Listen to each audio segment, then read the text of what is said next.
Welcome to The Real Debate. I'm John Stossel, moderator tonight. CNN's hosting its first presidential debate for 2024, but they did not include the independent presidential candidate, Robert F. Kennedy Jr. So this evening, live from Los Angeles, we're streaming the CNN debate, and here I will give Kennedy the same questions that Trump and Biden get. You'll see the CNN debate, plus Kennedy's answers here. And this is all being hosted on Twitter, X we're supposed to call it, and therealdebate.com. But you could say this is the real debate with all the presidential candidates who poll in double digits. Due to the inclusion of Kennedy's answers, this broadcast will be a little bit longer. Now, let's go to CNN as they introduce their broadcast.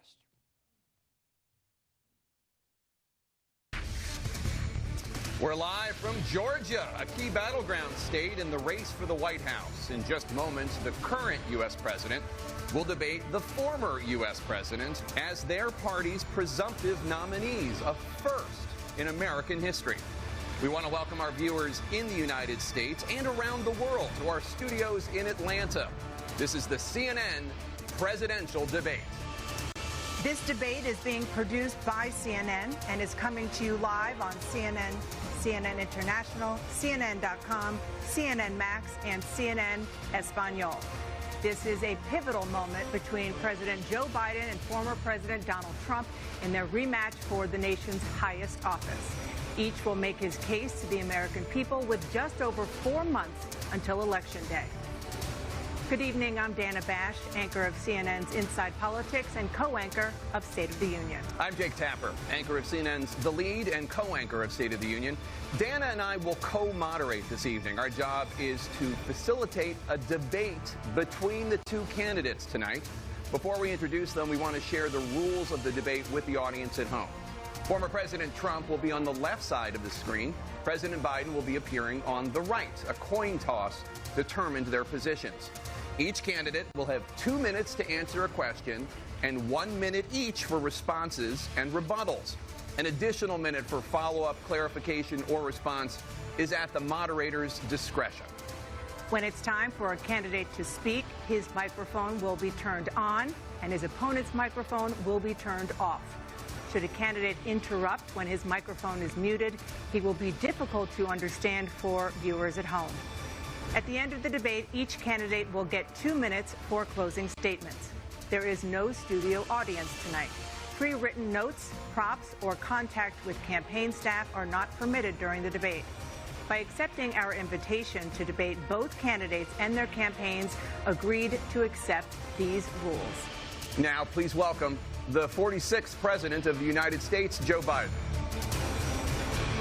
Folks, how are you?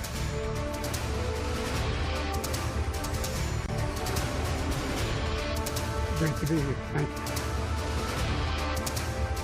And please welcome the 45th President of the United States, Donald Trump.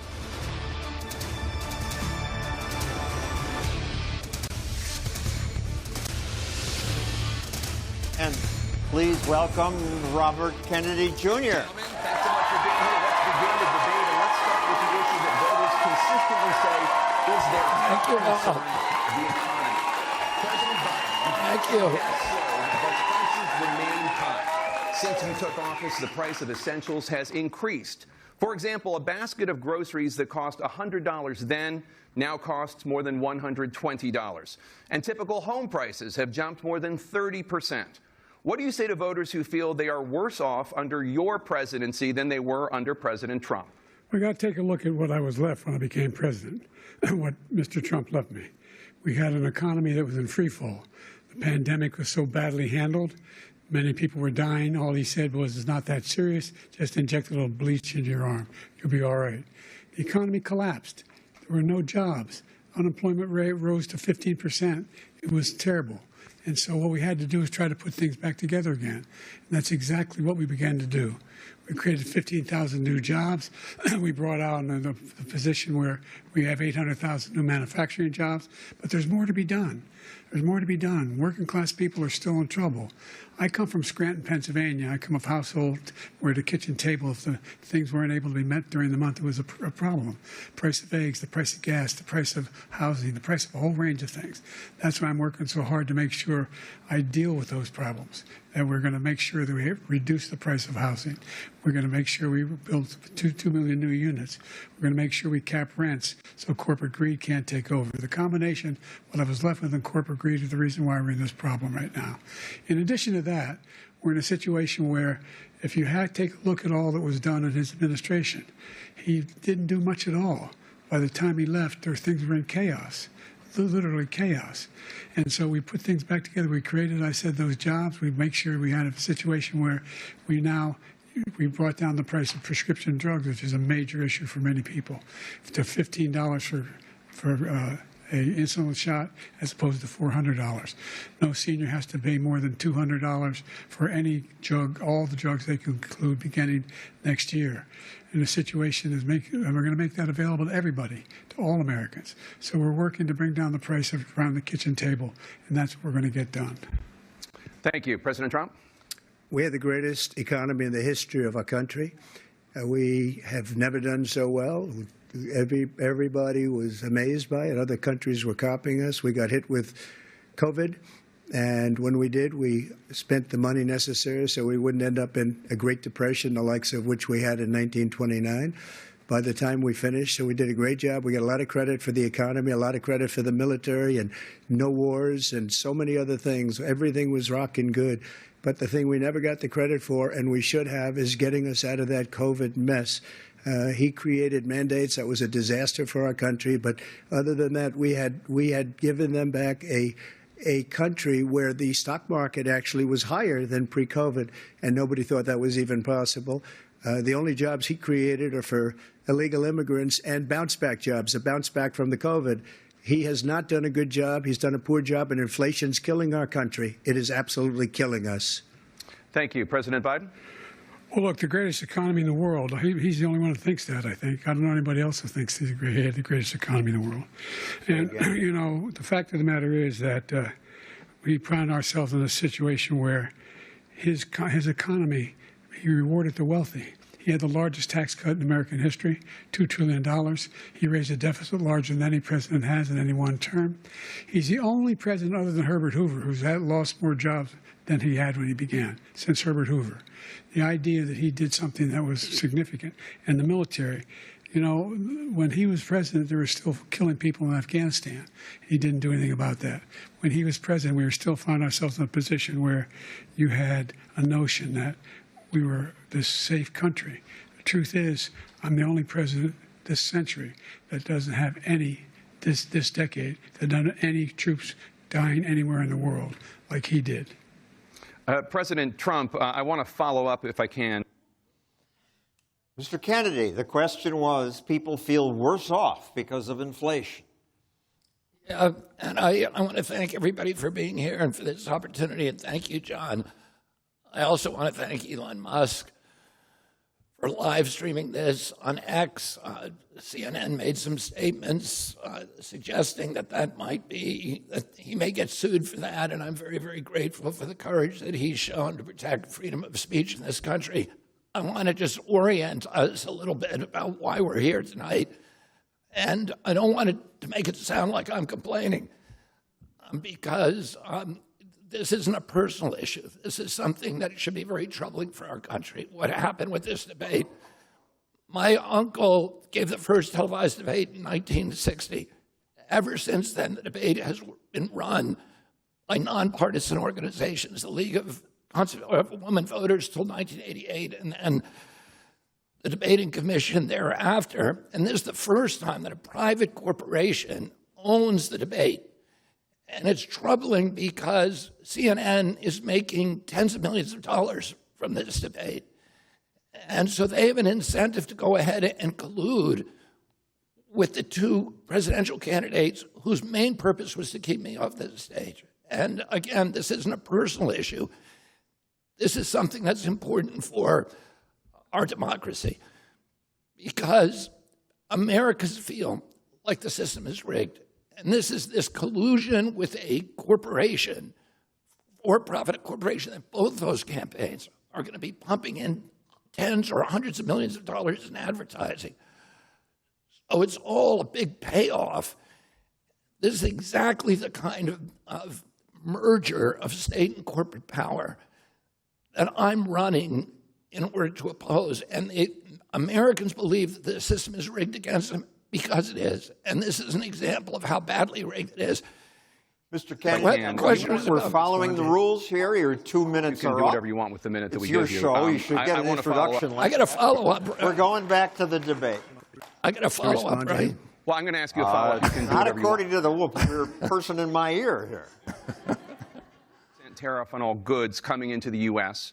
How will you ensure that that doesn't drive prices even higher? It's not going to drive them higher. It's just going to cause countries that have been ripping us off for years, like China and many others, in all fairness to China, it's going to just force them to pay us a lot of money, reduce our deficit tremendously, and give us a lot of power for other things. But he made a statement. The only thing he was right about is I gave you the largest tax cut in history. I also gave you the largest regulation cut in history. That's why we had all the jobs. And the jobs went down, and then they bounced back, and he's taking credit for bounce-back jobs. You can't do that. He also said he inherited 9% inflation. No, he inherited almost no inflation, and it stayed that way for 14 months. And then it blew up under his leadership because they spent money like a bunch of people that didn't know what they were doing, and they don't know what they were doing. It was the worst, probably the worst administration in history. There's never been. And as far as Afghanistan is concerned, I was getting out of Afghanistan, but we were getting out with dignity, with strength, with power. He got out. It was the most embarrassing day in the history of our country's life. President Trump, over the last 8 years, he says the question was prices are higher because of Trump's 10% tariffs. And this is another example of why this debate is a problem, because these two men are the people who ran up the deficit that is causing the inflation. President Trump came into office promising to balance the budget. Instead, he spent more money in office than every president in United States history combined, from George Washington to George W. Bush, 283 years of history. President Biden will beat him. He's already run up $6.3 trillion in debt, and by the time he leaves office, he'll have run up more than President Trump. That's why we have inflation. Inflation is caused because they're printing money to pay for these expenses that we don't have, and that money is then a tax on the poor. That's why we have a 22% hike in home insurance. That's why we have $4 milk, $4 bread, $6 gasoline. It's because of the forever wars and the out-of-control spending by these two gentlemen. We have a $34 trillion debt now. The interest alone on that debt is costing us more than our military budget. Within 5 years, 50 cents out of every dollar that we collect in taxes will go to servicing the debt. Within 10 years, 100%. This is existential. This is one of the problems that neither of these two will talk about. This is the reason that they need me on stage, because I would confront them with what they did. They were the ones who ran up half of this deficit. Is attributable to those two men, and that's what's causing inflation. We'll never deal with inflation if we don't deal with the money printing problem, and neither of them are going to do it. Money printing. Back to the debate. Under both of your administrations, the national debt soared to record highs. And according to a new nonpartisan analysis, President Trump, your administration approved $8.4 trillion in new debt, while so far, President Biden, you've approved $4.3 trillion in new debt. So, former President Trump, many of the tax cuts that you signed into law are set to expire next year. You want to extend them and go even further, you say. With the U.S. facing trillion-dollar deficits and record debt, why should top earners and corporations pay even less in taxes than they do now? Because the tax cuts spurred the greatest economy that we've ever seen just prior to COVID. And even after COVID, it was so strong that we were able to get through COVID much better than just about any other country. But we spurred, that tax spurred. Now, when we cut the taxes, as an example, the corporate tax was cut down to 21% from 39%, plus beyond that. We took in more revenue with much less tax, and companies were bringing back trillions of dollars back into our country. The country was going like never before, and we were ready to start paying down debt. We were ready to start using the liquid gold right under our feet, the oil and gas right under our feet. We were going to have something that nobody else has had. We got hit with COVID. We did a lot to fix it. I gave him an unbelievable situation with all of the therapeutics and all of the things that we came up with. We gave him something great. Remember, more people died under his administration, even though we had largely fixed it.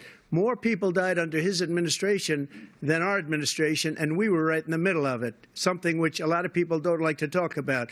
But he had far more people dying in his administration. He did the mandate, which is a disaster, mandating it.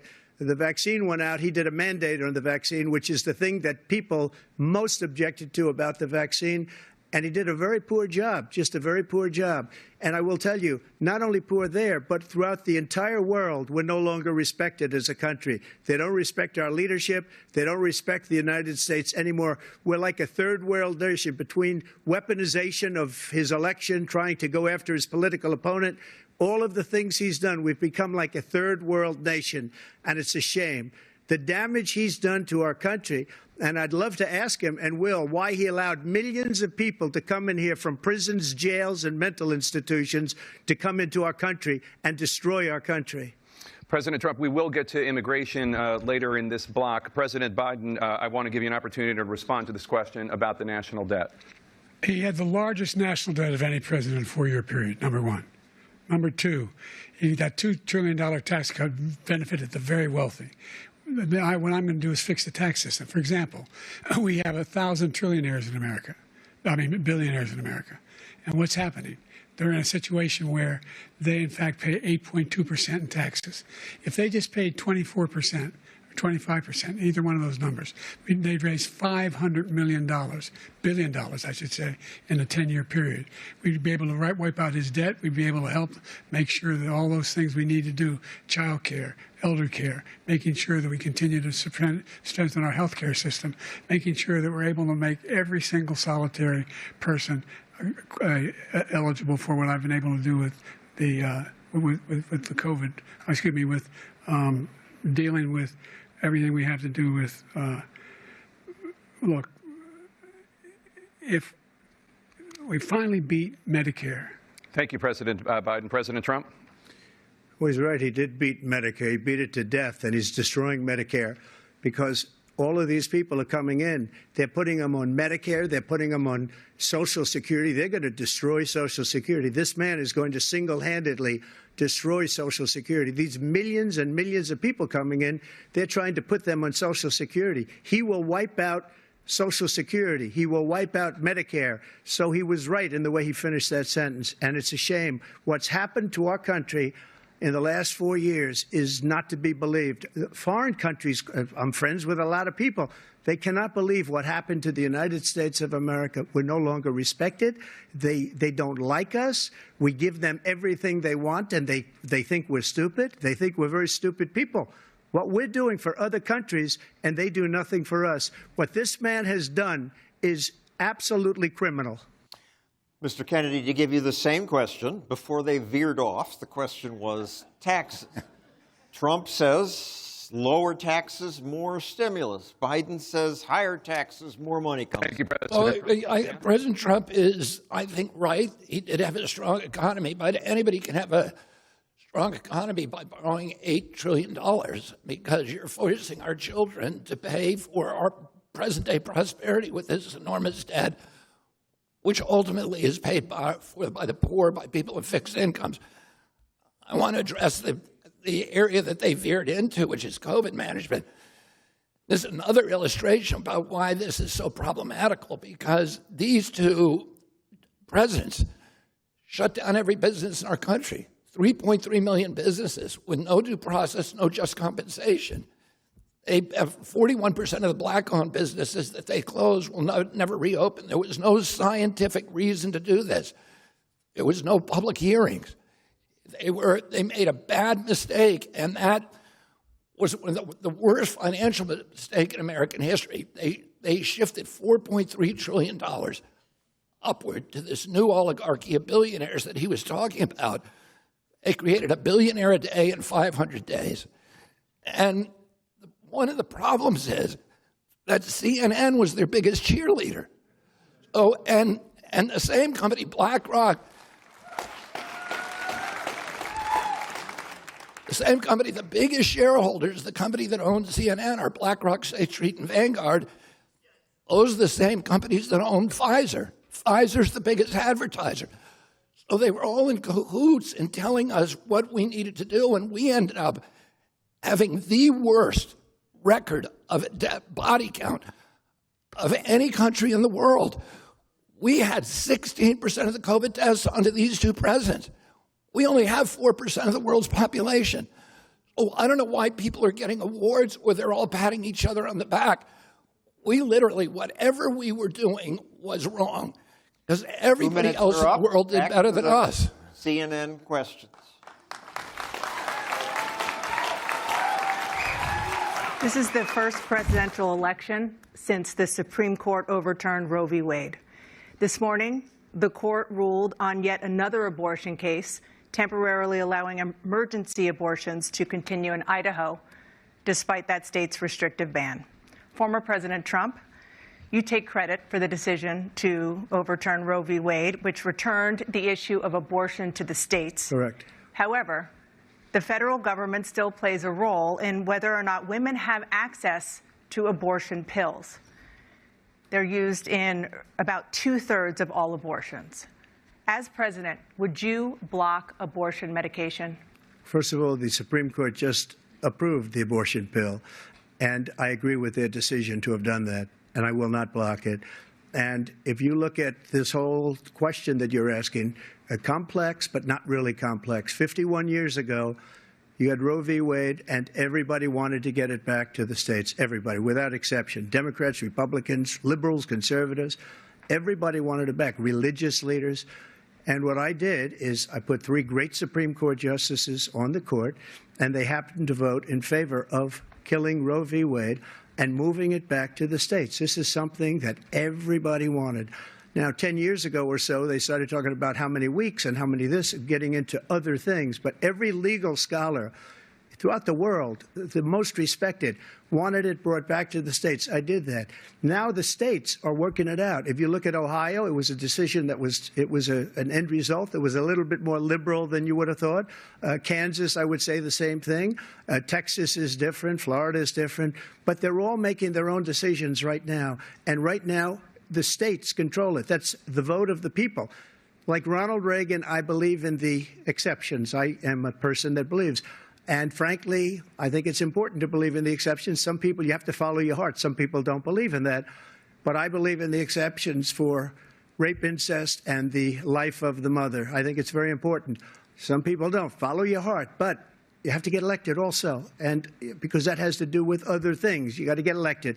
The problem they have is they're radical because they will take the life of a child in the 8th month, the 9th month, and even after birth. After birth, if you look at the former governor of Virginia, he was willing to do this. He said, we'll put the baby aside and we'll determine what we do with the baby, meaning we'll kill the baby. What happened is we brought it back to the states, and the country is now coming together on this issue. It's been a great thing. Thank you. President Biden? It's been a terrible thing, what you've done. The fact is that the vast majority of constitutional scholars supported Roe when it was decided, supported Roe. And that's this idea that they're all against it is just ridiculous. And this is the guy who says the state should be able to have it. We're in a state where in 6 weeks, you don't even know whether you're pregnant or not, but you cannot see a doctor and have him decide on what your circumstances are, whether you need help. The idea that states are able to do this is a little like saying we're going to turn civil rights back to the states, let each state have a different rule. Look, there's so many young women who have been, including a young woman who just was murdered, and he went to the funeral. The idea that she was murdered by an immigrant coming in. They talk about that, but here's the deal: there's a lot of young women are being raped by their in-laws, by their spouses, brothers and sisters, by It's just ridiculous, and they can do nothing about it. And they try to arrest them when they cross state lines. Thank you. There have been many young women murdered by the same people he allows to come across our border. We have a border that's the most dangerous place anywhere in the world, considered the most dangerous place anywhere in the world. And he opened it up, and these killers are coming into our country, and they are raping and killing women. And it's a terrible thing. As far as the abortion is concerned, it is now back with the states. The states are voting. In many cases, it's frankly a very liberal decision. In many cases, it's the opposite. But they're voting, and it's bringing it back to the vote of the people, which is what everybody wanted, including the founders, if they knew about this issue, which, frankly, they didn't. But they would have. Everybody wanted brought back. Ronald Reagan wanted it brought back. He wasn't able to get it. Everybody wanted it brought back, and many presidents had tried to get it back. I was the one to do it. And again, this gives it the vote of the people, and that's where they wanted it. Every legal scholar wanted it that way. Your position on Roe v. Wade? I've spent probably more energy protecting medical freedom than any other leader in this country, and bodily autonomy. So I think that abortion should be the choice of a woman, and that I worry about state involvement until the baby reaches viability. And I think the states have an increasing viability outside the womb. And I think the states have an increasing interest in protecting that child. My policy on abortion is called more choice, fewer abortions. And that's because 52% of the abortions in this country, the woman says that economic considerations played the key role in her decision. Every abortion is a tragedy. Many women don't want to have abortions. Over half of them have them because they do not believe that they can care for that child for financial reasons. I don't think that should happen in this country. I have a child care program.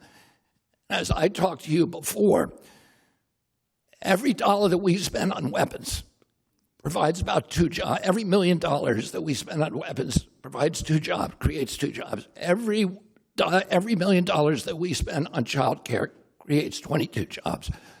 It's good for our economy. It's good for choice. It's good for limiting abortions, and that's what I'll do as president.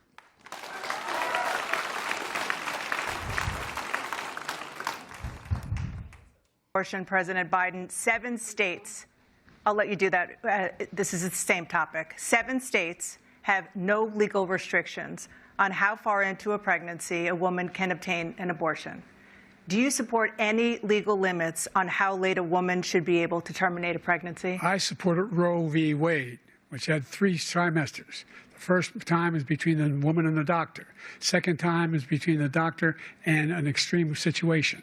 The third time is between the doctor, between the woman and the state.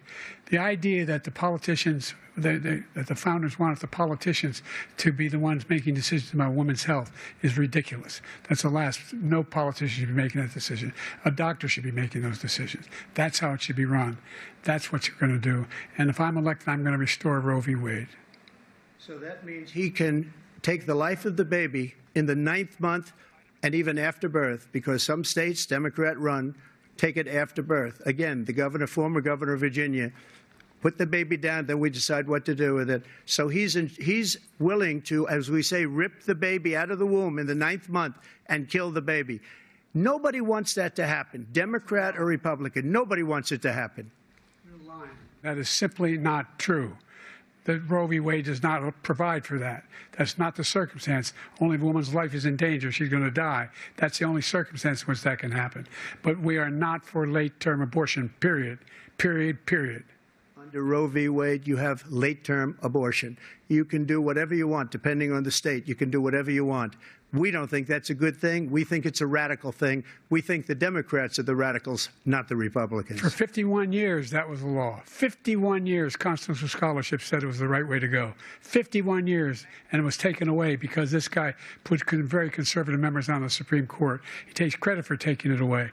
What's he going to do? What's he going to do? In fact, if the MAGA Republicans, he gets elected, and the MAGA Republicans control the Congress, and they pass a universal ban on abortion, period, across the board at 6 weeks or 7 or 8 or 10 weeks, something very, very conservative. Is he going to sign that bill? I'll veto it. He'll sign it. To give you the same question, Mr. Kennedy, should there be any limit on a late-term abortion? Yeah, I believe it should be limited. Late term should be limited. Absolutely. That's what was permitted under Roe v. Wade. That's what every European country has the same law, and that law makes sense. If that baby is fully viable outside of the womb, the state has an absolute interest in protecting it.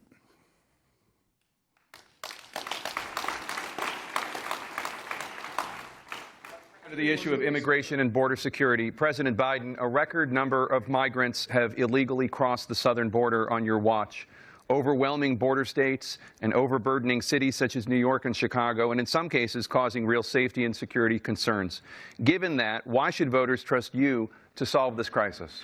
Because we worked very hard to get a bipartisan agreement that not only changed all of that, it made sure that we are in a situation where you had no circumstance where they could come across the border with the number of border police there are now. We significantly increased the number of asylum officers. By the way, the Border Patrol endorsed my position.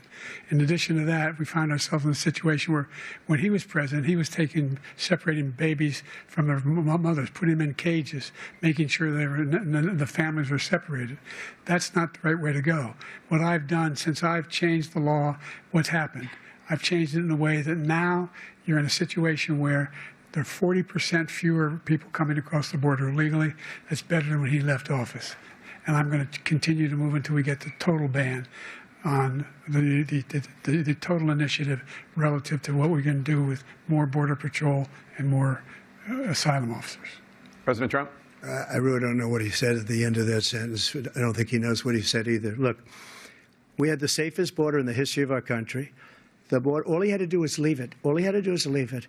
He decided to open up our border, open up our country to people that are from prisons, people that are from mental institutions, insane asylum, terrorists. We have the largest number of terrorists coming into our country right now, all terrorists, all over the world, not just in South America, all over the world. They come from the Middle East, everywhere. All over the world, they're pouring in. And this guy just left it open. And he didn't need legislation because I didn't have legislation. I said, close the border. We had the safest border in history. In that final couple of months of my presidency, we had, according to Border Patrol, who is great, and by the way, who endorsed me for president, but I won't say that, but they endorsed me for president. Brandon, just speak to him. But look, we had the safest border in history. Now we have the worst border in history. There's never been anything like it. And people are dying all over the place, including the people that are coming up in caravans. Thank you, President Trump. President Biden? The only terrorist who's done anything crossing the border is one who came along and killed three, under his administration, killed an al-Qaeda person come in his administration, killed three American soldiers, killed 3 American soldiers. That's the only terrorist that's there. I'm not saying no terrorist ever got through, but the idea they're emptying their prisons, we're welcoming these people, that's simply not true. There's no data to support what he said. Once again, he's exaggerating, he's lying. Mr. Kennedy, what would you do about the border? Well, I would say that on this one, President Trump is more right than President Biden. I think almost everything that President Biden said I know to be not to be true, including his claim that he was endorsed by the Border Patrol.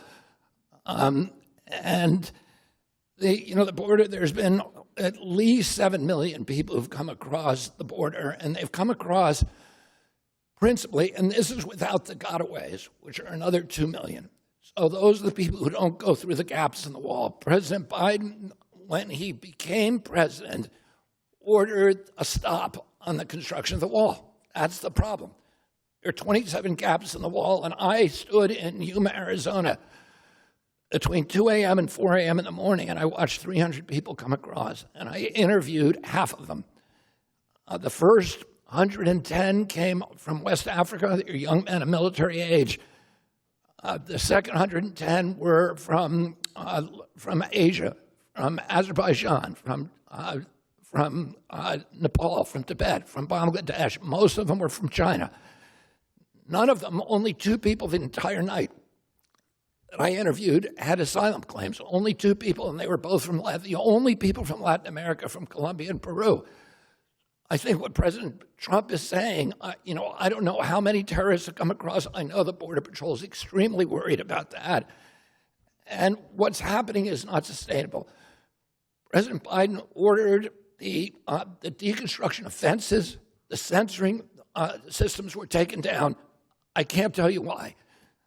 The long-distance cameras were taken down. The night lights were taken down. So there was some decision in the administration to open up the border, and then the 2 laws that were changed under President Biden, and this is the day that he came in, the catch and release law, and Time is up. Sorry. Back to the CNN debate. And you've said that you're going to carry out, quote, the largest domestic deportation operation in American history, unquote. Does that mean that you will deport every undocumented immigrant in America, including those who have jobs, including those whose spouses are citizens, and including those who have lived here for decades? And if so, how will you do it? Just 1 second. He said we killed 3 people. The people we killed are al-Baghdadi and Soleimani, the 2 greatest terrorists, biggest terrorists anywhere in the world. And it had a huge impact on everything, not just border, on everything. He's the one that killed people with the bad water, including hundreds of thousands of people dying, and also killing our citizens when they come in. We are living right now in a rat's nest. They're killing our people in New York, in California, in every state in the union, because we don't have borders anymore. Every state is now a border. And because of his ridiculous, insane, and very stupid policies, people are coming in and they're killing our citizens at a level that we've never seen. We call it migrant crime. I call it Biden migrant crime. They're killing our citizens at a level that we've never seen before. And you're reading it like these 3 incredible young girls over the last few days. One of them, I just spoke to the mother, and they just had the funeral for this girl, 12 years old. This is horrible what's taken place. What's taken place in our country, we're literally an uncivilized country now. He doesn't want it to be. He just doesn't know. He opened the borders. Nobody's ever seen anything like. And we have to get a lot of these people out, and we have to get them out fast, because they're going to destroy our country. Just take a look at where they're living. They're living in luxury hotels in New York City and other places. Our veterans are on the street. They're dying because he doesn't care about our veterans. He doesn't care. He doesn't like the military at all, and he doesn't care about our veterans. Nobody been worse. I had the highest approval rating for veterans taking care of the VA. He has the worst. He's gotten rid of all the things that I approved, choice that I got through Congress, all of the different things I approved, they abandoned. We had by far the highest, and now it's down in less than half, because he's done all these great things that we did, and I think he did it just because I approved it, which is crazy. But he has killed so many people at our border by allowing all of these people to come in. And it's a very sad day in America. President Biden, you have the mic. Every single thing he said is a lie. Every single one. For example, veterans are a hell of a lot better off since I passed the PACT Act. 1 million of them now have insurance, and their families have it. Their families have it because what happened, whether it was Agent Orange or burn pits, they're all being covered now. And his group opposed that. We're also in a situation where we have great respect for veterans. My son spent a year in Iraq, living right next to one of those burn pits, came back with stage 4 glioblastoma. I was recently in France for D-Day, and I spoke all about those heroes that died. I went to the World War I cemetery he refused to go to. He was standing with his 4-star general, and he told me, he said, I don't want to go in there because they're a bunch of losers and suckers. My son was not a loser, was not a sucker. You're the sucker. You're the loser. President Trump? First of all, that was a made-up quote, suckers and losers. They made it up. It was in a third-rate magazine that's failing, like many of these magazines. He made that up. He put it in commercials. We've notified him. We had 19 people that said I didn't say it. And think of this. Who would say I'm at a cemetery or I'm talking about our veterans? Because nobody's taken better care. I'm so glad this came up, and he brought it up. There's nobody that's taken better care of our soldiers than I have. To think that I would, in front of generals and others, say suckers and losers. We have 19 people that said it was never said by me. It was made up by him, just like Russia was made up, just like the 51 intelligence agents are made up, just like the new thing with the 16 economists are talking. It's the same thing. 51 intelligence agents said that the laptop was Russia disinformation. It wasn't. That came from his son, Hunter. It wasn't Russia disinformation. He made up the suckers and losers, so he should apologize to me right now. A four-star general standing to your side who was on your staff who said you said it, period. That's number one. And number two, the idea that I have to apologize to you for anything along the line. We've done more for veterans than any president has in American history. And they now are in their family. The only sacred obligation we have as a country is to care for our veterans when they come home and their families and equip them when they go to war. That's what we're doing. That's what the VA is doing now. They're doing more for veterans than ever before in our history. Mr. Kennedy, the question which neither candidate answered was, there are millions of undocumented immigrants in the country now. What would you do? Well, I want to comment on their digressions because I think President Trump is right that there's a lot of bad people coming across. I think that's undisputed, and we're seeing rises in crime that are associated with the immigrants. But more importantly, there's just a sheer number of them, and I think a lot of the Democrats allowed this to happen out of a humanitarian impulse, out of the impulse of compassion. But when you're actually down there and talking to people, it's not a compassionate solution. The people that I talk to, many of them have been extorted, they've been exploited, they've been robbed, they've been raped. We have an immigration policy in this country that is now being run by the Sinaloa drug cartel. The Border Patrol takes, because they've been ordered not to do their job, they're, catch and release. They bring them to the Yuma airport, put them on a plane to any destination they want. This is true. It sounds like hyperbole, but it's not. And they pay their ticket. And they get reimbursement from FEMA. It's insane. There's 110,000 immigrants now in New York, and President Trump's right. They're being put up at hotels. Many of them are on the street. They have a asylum court date 7 years in the future. They can't legally work, so they're taken advantage of by predatory employers. We're paying them $6 or $8 an hour, and those employers are bidding against union shops. We're getting paid $35 or $50 an hour, and the union shops are losing the bid. They are camped out in Randall's Island on the playing fields where the children are supposed to be playing for sports.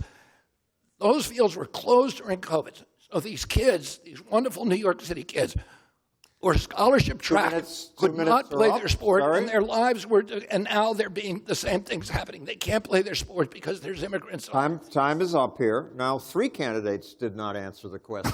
Back to CNN. The topic of foreign policy. I want to begin with Russia's war against Ukraine, which is now in its 3rd year. Former President Trump, Russian President Vladimir Putin says he'll only end this war if Russia keeps the Ukrainian territory it has already claimed and Ukraine abandons its bid to join NATO. Are Putin's terms acceptable to you? First of all, our veterans and our soldiers can't stand this guy. They can't stand him. They think he's the worst commander-in-chief, if that's what you call him, that we've ever had. They can't stand him. So let's get that straight. And they like me more than just about any of them. And that's based on every single bit of information. As far as Russia and Ukraine, if we had a real president, the president that was respected by Putin, he would have never invaded Ukraine. A lot of people are dead right now, much more than people know. They talk about numbers. You can double those numbers, maybe triple those numbers. He did nothing to stop it. In fact, I think he encouraged Russia from going in. I'll tell you what happened. He was so bad with Afghanistan. It was such a horrible embarrassment, most embarrassing moment in the history of our country, that when Putin watched that and he saw the incompetence, that he should have fired those generals, like I fired the one that you mentioned, and so he's got no love lost. But he should have fired those generals. No general got fired for the most embarrassing moment in the history of our country, Afghanistan, where we left billions of dollars of equipment behind. We lost 13 beautiful soldiers, and 38 soldiers were obliterated. And by the way, we left people behind, too. We left American citizens behind. When Putin saw that, he said, you know what? I think we're going to go in and maybe take this was his dream. I talked to him about it, his dream. The difference is he never would have invaded Ukraine, never. Just like Israel would have never been invaded in a million years by Hamas. You know why? Because Iran was broke with me. I wouldn't let anybody do business with them. They ran out of money. They were broke. They had no money for Hamas. They had no money for anything, no money for terror. That's why you had no terror at all during my administration. This place, the whole world is blowing up under him. President Biden? I've never heard so much malarkey in my whole life. Look, the fact of the matter is that we're in a situation where, let's take the last point first. Iran attacked American troops, caused brain damage for a number of these troops, and he did nothing about it. Recently, not when he was president. They attacked. He said they're just having headaches. That's all it is. He didn't do a thing when the attack took place, number one. Number two, we got over 100,000 Americans and others out of Afghanistan during that airlift. Number three, we found ourselves in a situation where, if you take a look at what Trump did in Ukraine, this guy told Trump, do whatever you want, and do whatever you want. And that's exactly what Trump did to Putin, encourage him, do whatever you want. And he went in. And listen to what he said when he went in. He was going to take Kyiv in 5 days, remember? Because it's part of the old Soviet Union. That's what he wanted to reestablish, Kyiv. And he, in fact, didn't do it at all. He wasn't able to get it done. And they've lost thousands and thousands of troops, 500,000 troops. President Trump, I as never come back said to you that. for 1 minute, I just want to go back to my original question, which is, are Putin's terms acceptable to you? Keeping the territory in Ukraine? Acceptable. No, they're not acceptable. But look, this is a war that never should have started. If we had a leader in this war, he led everybody along. He's given $200 billion now or more to Ukraine. He's given $200 billion. That's a lot of money. I don't think there's ever been anything like it. Every time that Zelensky comes to this country, he walks away with $60 billion. He's the greatest salesman ever. And I'm not knocking him. I'm not knocking anything. I'm only saying the money that we're spending on this war, and we shouldn't be spending, it should have never happened. I will have that war settled between Putin and Zelensky as president-elect before I take office on January 20th. I'll have that war settled. People being killed so needlessly, so stupidly, and I will get it settled, and I'll get it settled fast before I take office. President Biden, you have a minute. The fact is that Putin is a war criminal. He's killed thousands and thousands of people. And he has made one thing clear. He wants to reestablish what was part of the Soviet Empire, not just a piece. He wants all of Ukraine. That's what he wants. And then you think he'll stop there? Do you think he'll stop when if he takes Ukraine? What do you think happens to Poland? What do you think of Belarus? What do you think happens to those NATO countries? And so if you want a war, you ought to find out what he's going to do, because if in fact he does what he says and walks away, and by the way, all that money we give Ukraine are from weapons we make here in the United States. We give them the weapons, not the money at this point. And our NATO allies have produced as much funding for Ukraine as we have. That's why we're strong.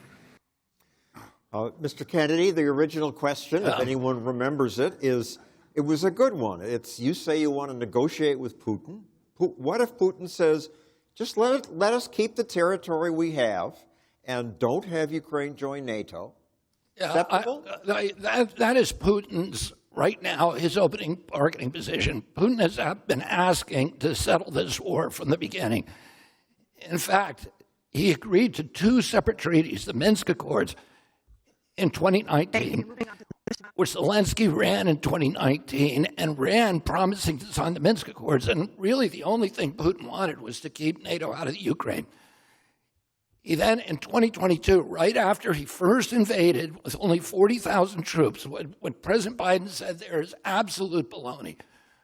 President Putin did not go into Ukraine intending to conquer Europe. He only sent 40,000 troops. is a nation of 44 million people. He didn't even want to take Ukraine. He wanted us back at the negotiating table. Zelensky asked the United States to help him negotiate a treaty with Putin. And Biden administration said no. Zelensky then went and asked Israel, and Naftali Bennett, the former prime minister, said yes, and Erdogan in Turkey said yes, and they negotiated a beautiful treaty in Istanbul in April of 2022. They signed the treaty. The one thing that Putin wanted was that we didn't put NATO in Ukraine. He didn't want to conquer Europe. And they signed it. Putin was withdrawing his troops, leaving Donbass and Lugansk. And what happened? President Joe Biden sent Boris Johnson over to Kiev and forced Zelensky to tear up that agreement because they had another agenda, which is to weaken Russia. President Trump was part of it. President Trump gave the first $1.3 billion to Ukraine in 2017 of the first offensive weapons. He then sent Mike Pompeo over there in 2019 to say that we're going to put NATO there. And then he walked away from the intermediate range nuclear treaty with Russia unilaterally. We had a nuclear weapons treaty that we wouldn't put intermediate missiles in Ukraine or the other former Soviet satellite states. And President Trump walked away from it. So the two of them are equally culpable in the provocations that led to this war. And I'm not excusing Putin. Putin didn't need to go into Ukraine. And he should be held responsible too. We need to look at our responsibility, and it falls both on the backs of President Trump and President Biden.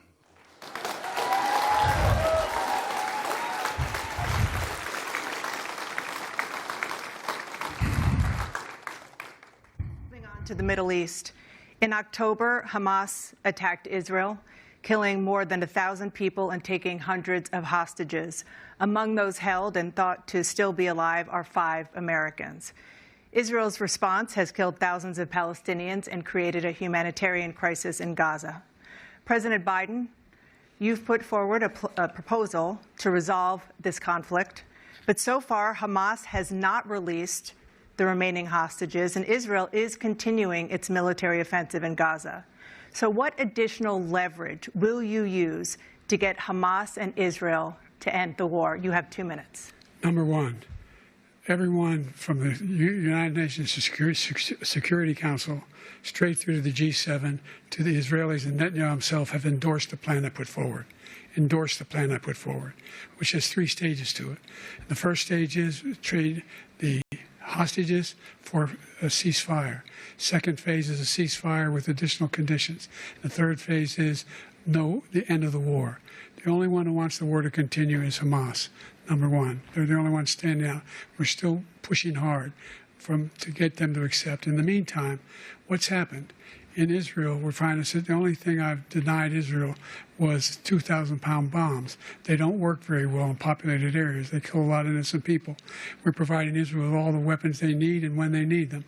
And by the way, I'm the guy that organized the world against Iran when they had a full-blown intercontinental ballistic missile attack on Israel. No one was hurt. No one Israeli was accidentally killed, and it just stopped. We saved Israel. We are the biggest producer of support for Israel of anyone in the world. And so there are 2 different things. Hamas cannot be allowed to be continued. We continue to send our experts and our intelligence people as to how they can get Hamas like we did bin Laden. You don't have to do it. And by the way, they've been greatly weakened, Hamas, greatly weakened, and they should be. They should be eliminated. But you've got to be careful for using certain weapons among population centers. Just going back to Ukraine for 1 second.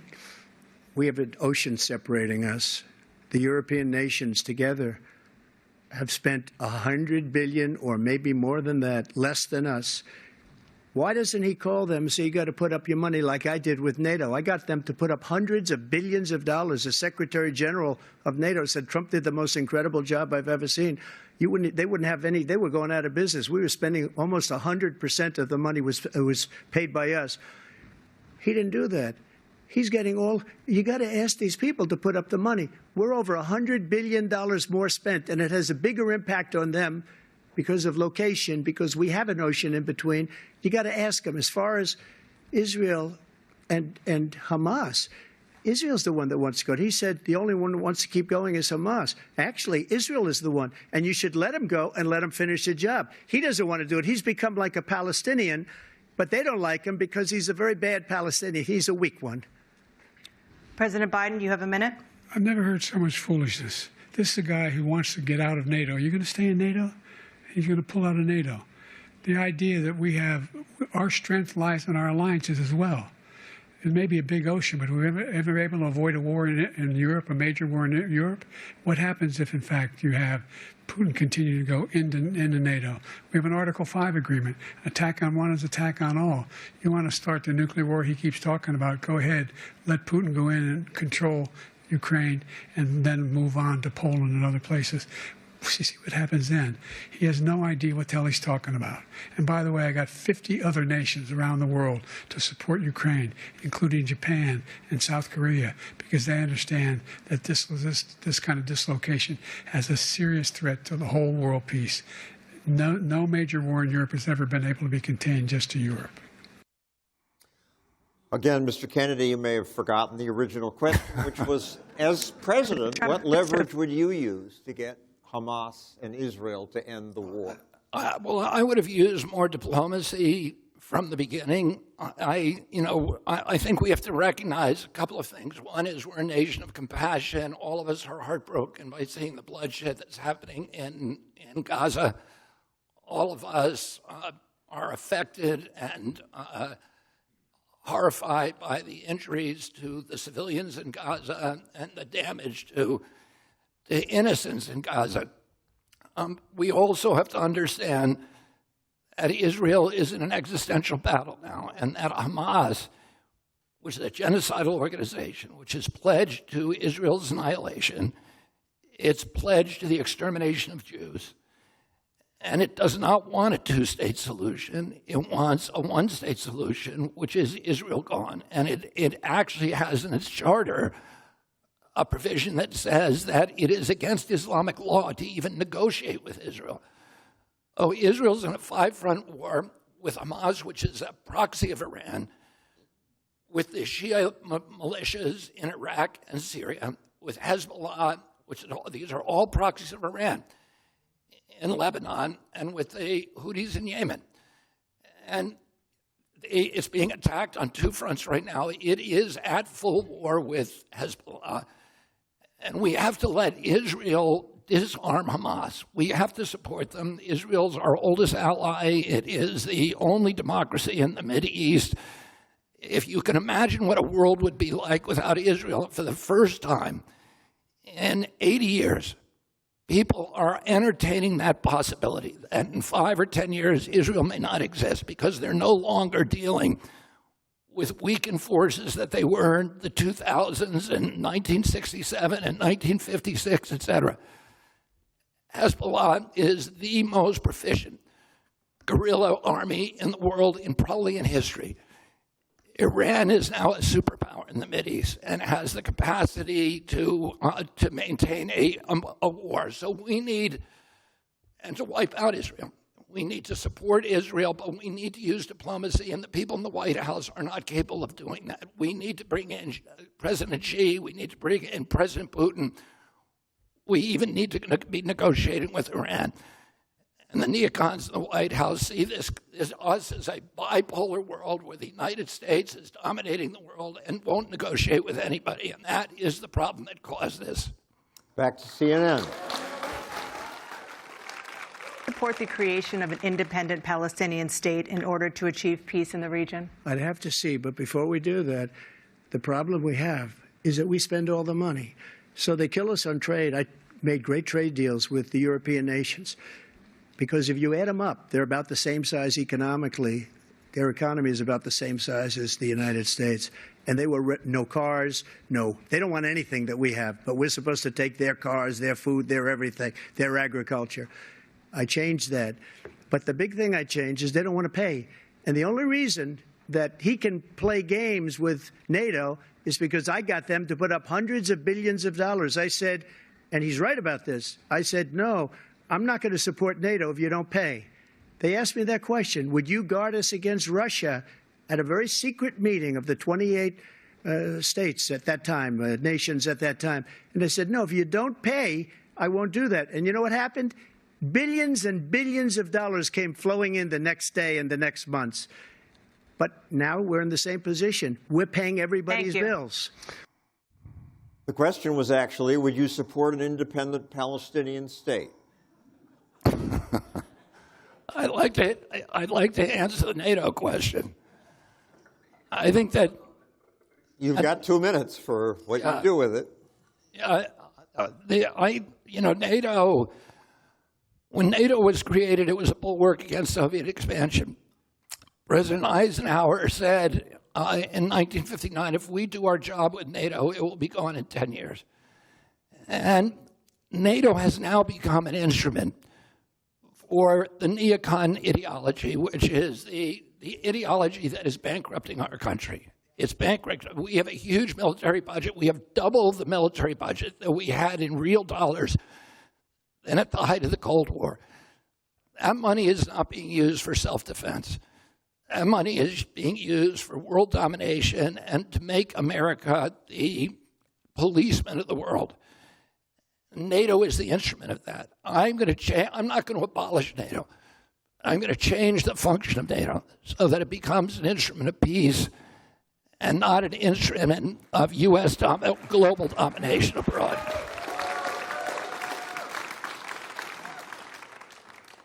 Would you support an independent Palestinian state?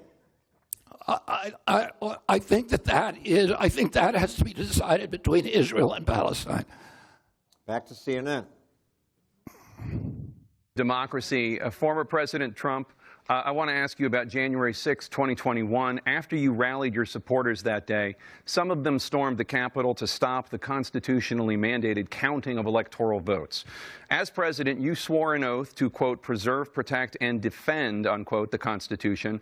What do you say to voters who believe that you violated that oath through your actions and inaction on January 6th and worry that you'll do it again? Well, I don't think too many believe that. And let me tell you about January 6th. On January 6th, we had a great border.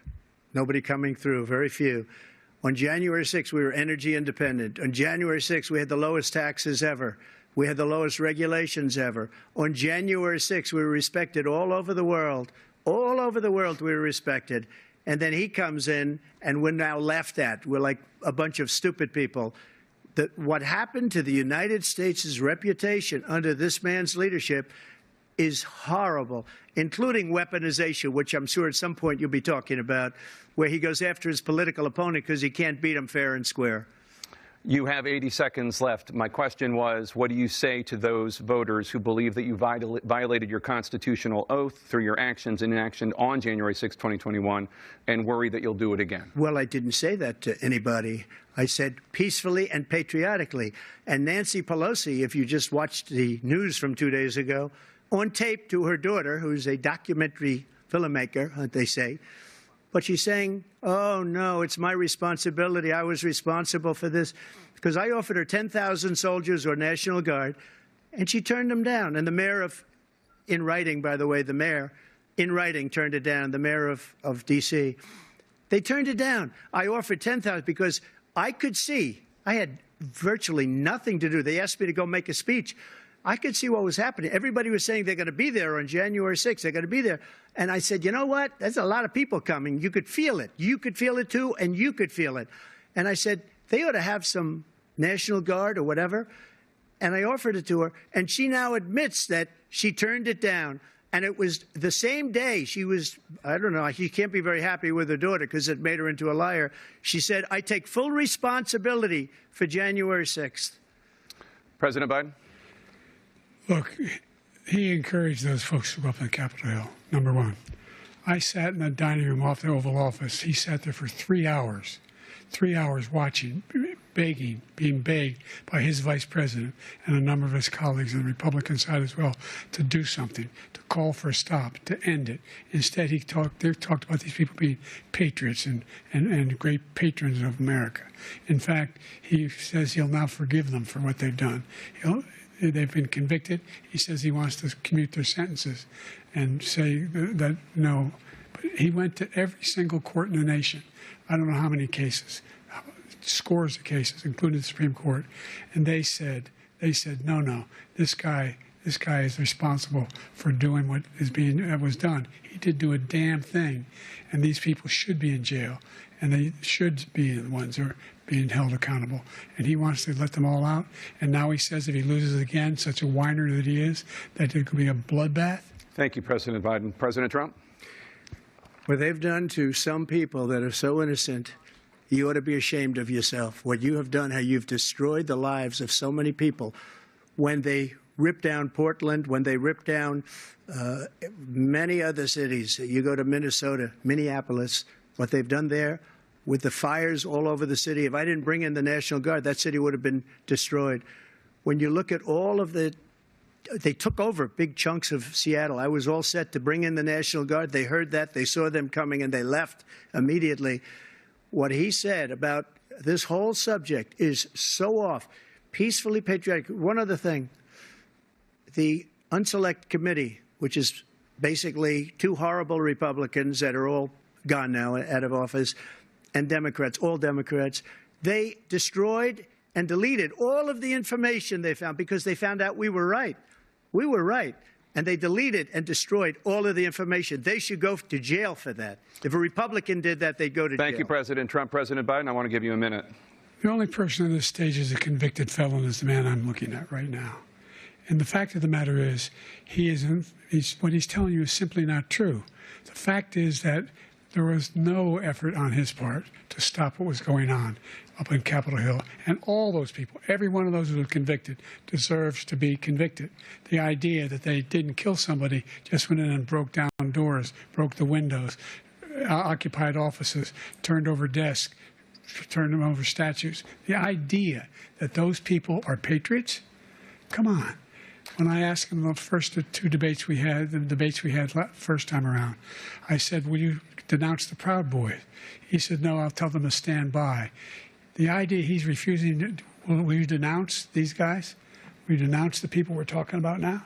Will you denounce the people who attacked that Capitol? What are you going to do?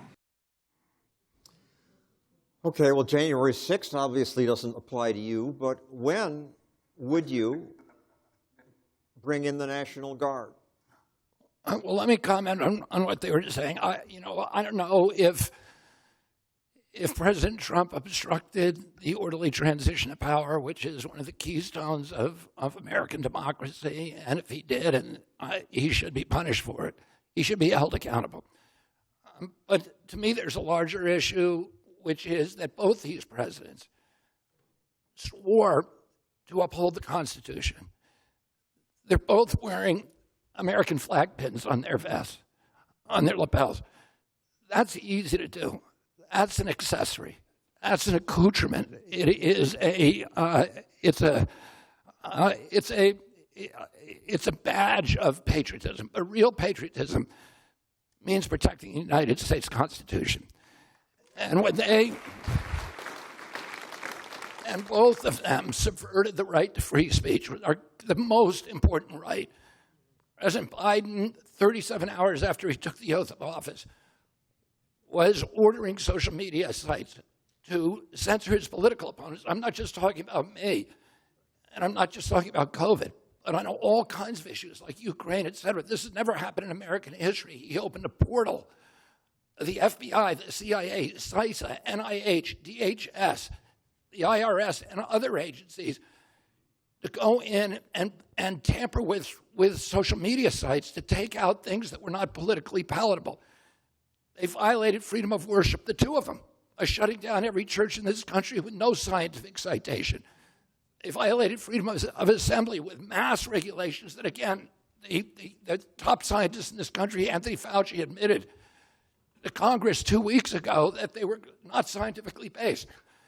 They shut down the Seventh Amendment right to jury trials by saying you couldn't sue somebody who was involved in COVID countermeasures, no matter how negligent that corporation were, the biggest corporations in the world. No matter how reckless their behavior, no matter how grievous your injury, you could not sue them. They shut down 3.3 million businesses with no due process and no just compensation in violation of the Fifth Amendment. They shut down the Fourth Amendment's prohibitions against warrantless searches and seizures with this track and trace surveillance. That was the all-out assault on the Constitution that we've never seen the likes of that at any time in American history. And I don't believe they have the right to wear those American flag pins. That is... Back to CNN. After a jury convicted you of 34 felonies last month, you said if reelected, you would, quote, have every right to go after, unquote, your political opponents. You just talked about members of the Select Committee on January 6th going to jail. Your main political opponent is standing on stage with you tonight. Can you clarify exactly what it means about you feeling you have every right to go after your political opponents? Well, I said my retribution is going to be success. We're going to make this country successful again, because right now it's a failing nation. My retribution is going to be success. But when he talks about a convicted felon, his son is a convicted felon at a very high level. His son is convicted, going to be convicted probably numerous other times. Should have been convicted before, but his Justice Department let the statute of limitations lapse on the most important things. But he could be a convicted felon as soon as he gets out of office. Joe could be a convicted felon with all of the things that he's done. He's done horrible things. All of the death caused at the border, telling the Ukrainian people that we're going to want $1 billion or you change the prosecutor.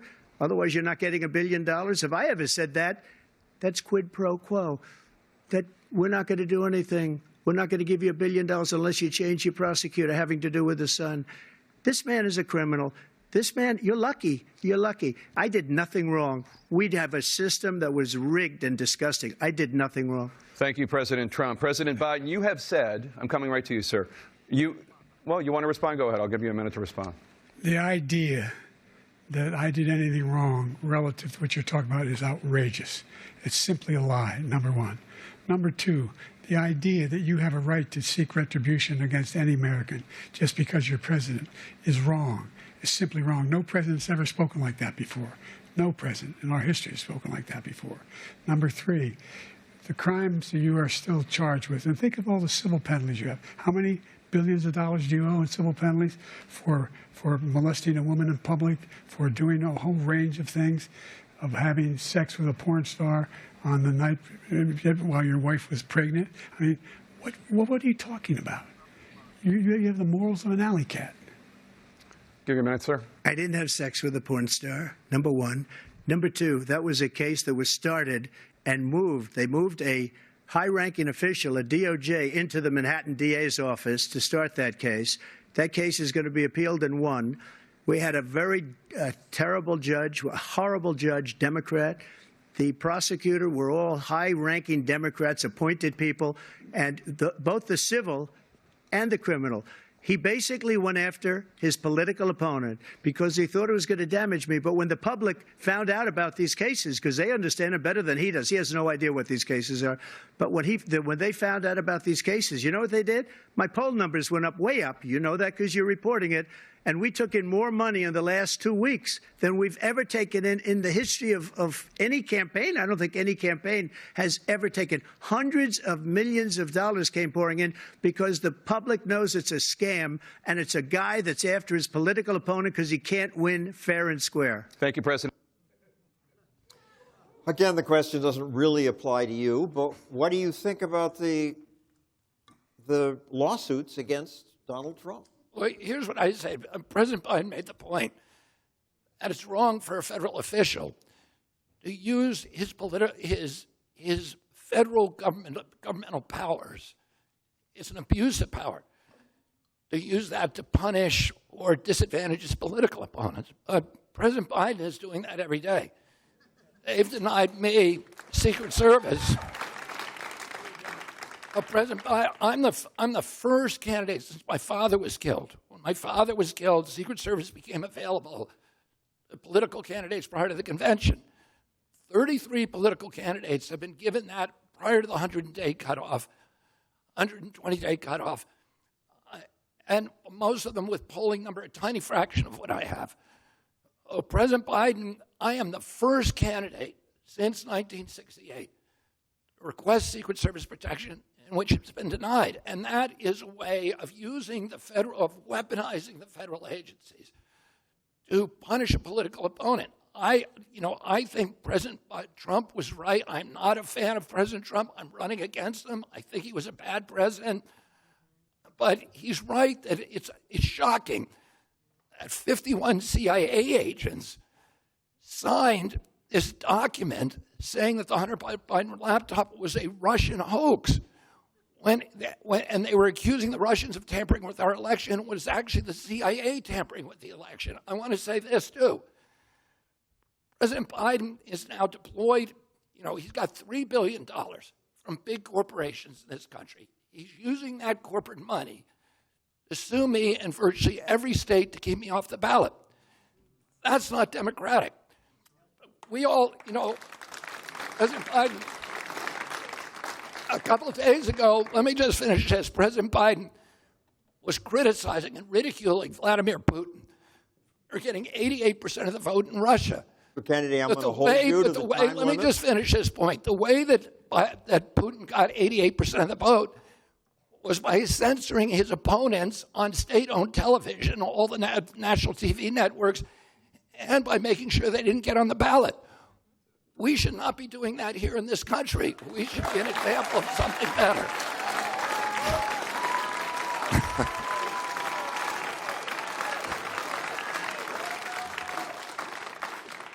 I should also add something we are doing that I don't think we should be doing. We said the rules would be the same for you as for them.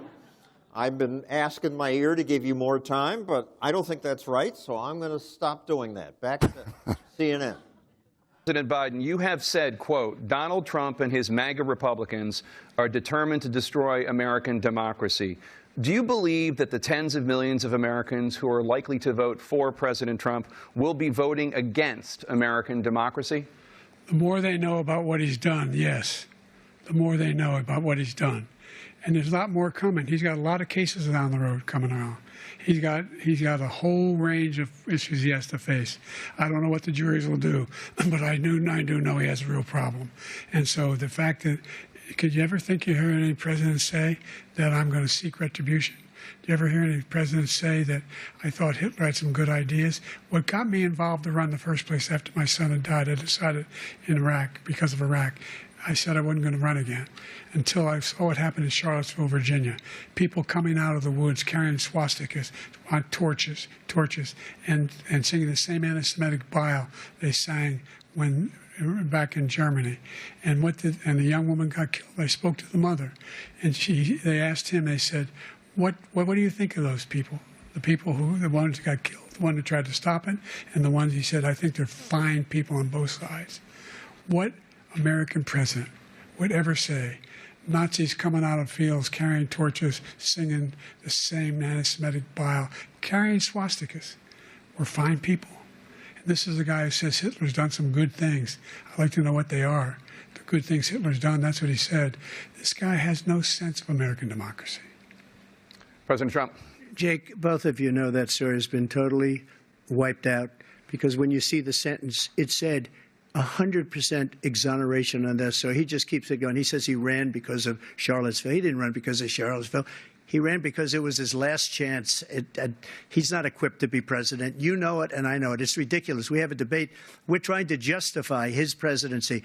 His presidency, he's without question the worst president, the worst presidency in the history of our country. We shouldn't be having a debate about it. There's nothing to debate. He made up the Charlottesville story, and you'll see it's debunked all over the place. Every reasonable anchor has debunked it. And just the other day it came out where it was fully debunked.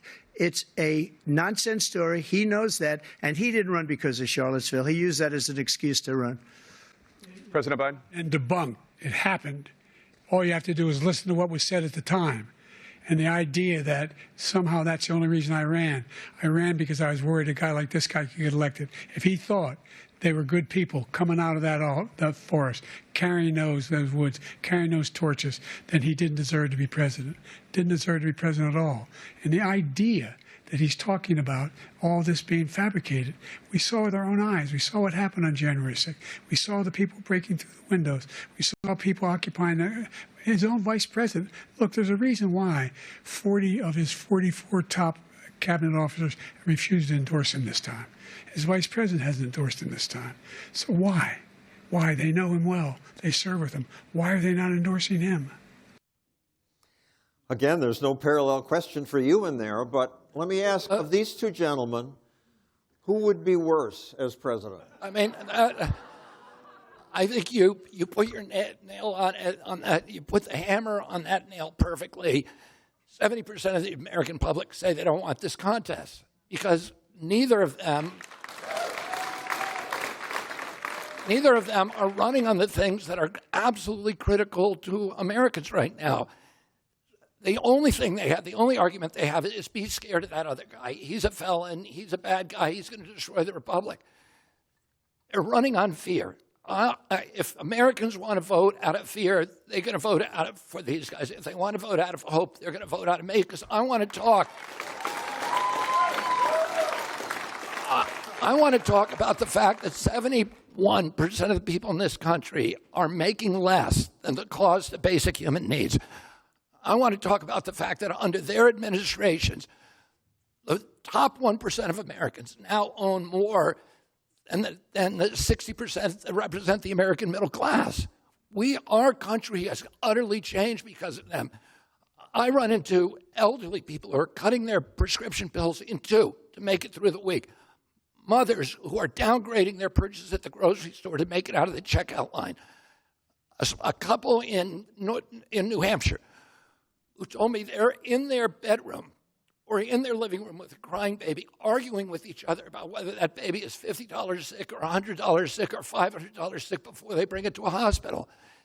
These are kids who come up to me every day and say that one day a week, they have to choose between buying gasoline and buying lunch.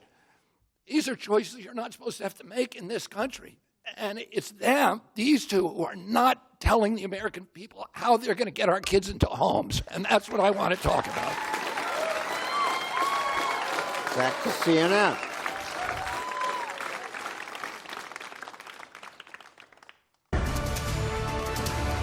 Welcome back to the CNN presidential debate live from Georgia.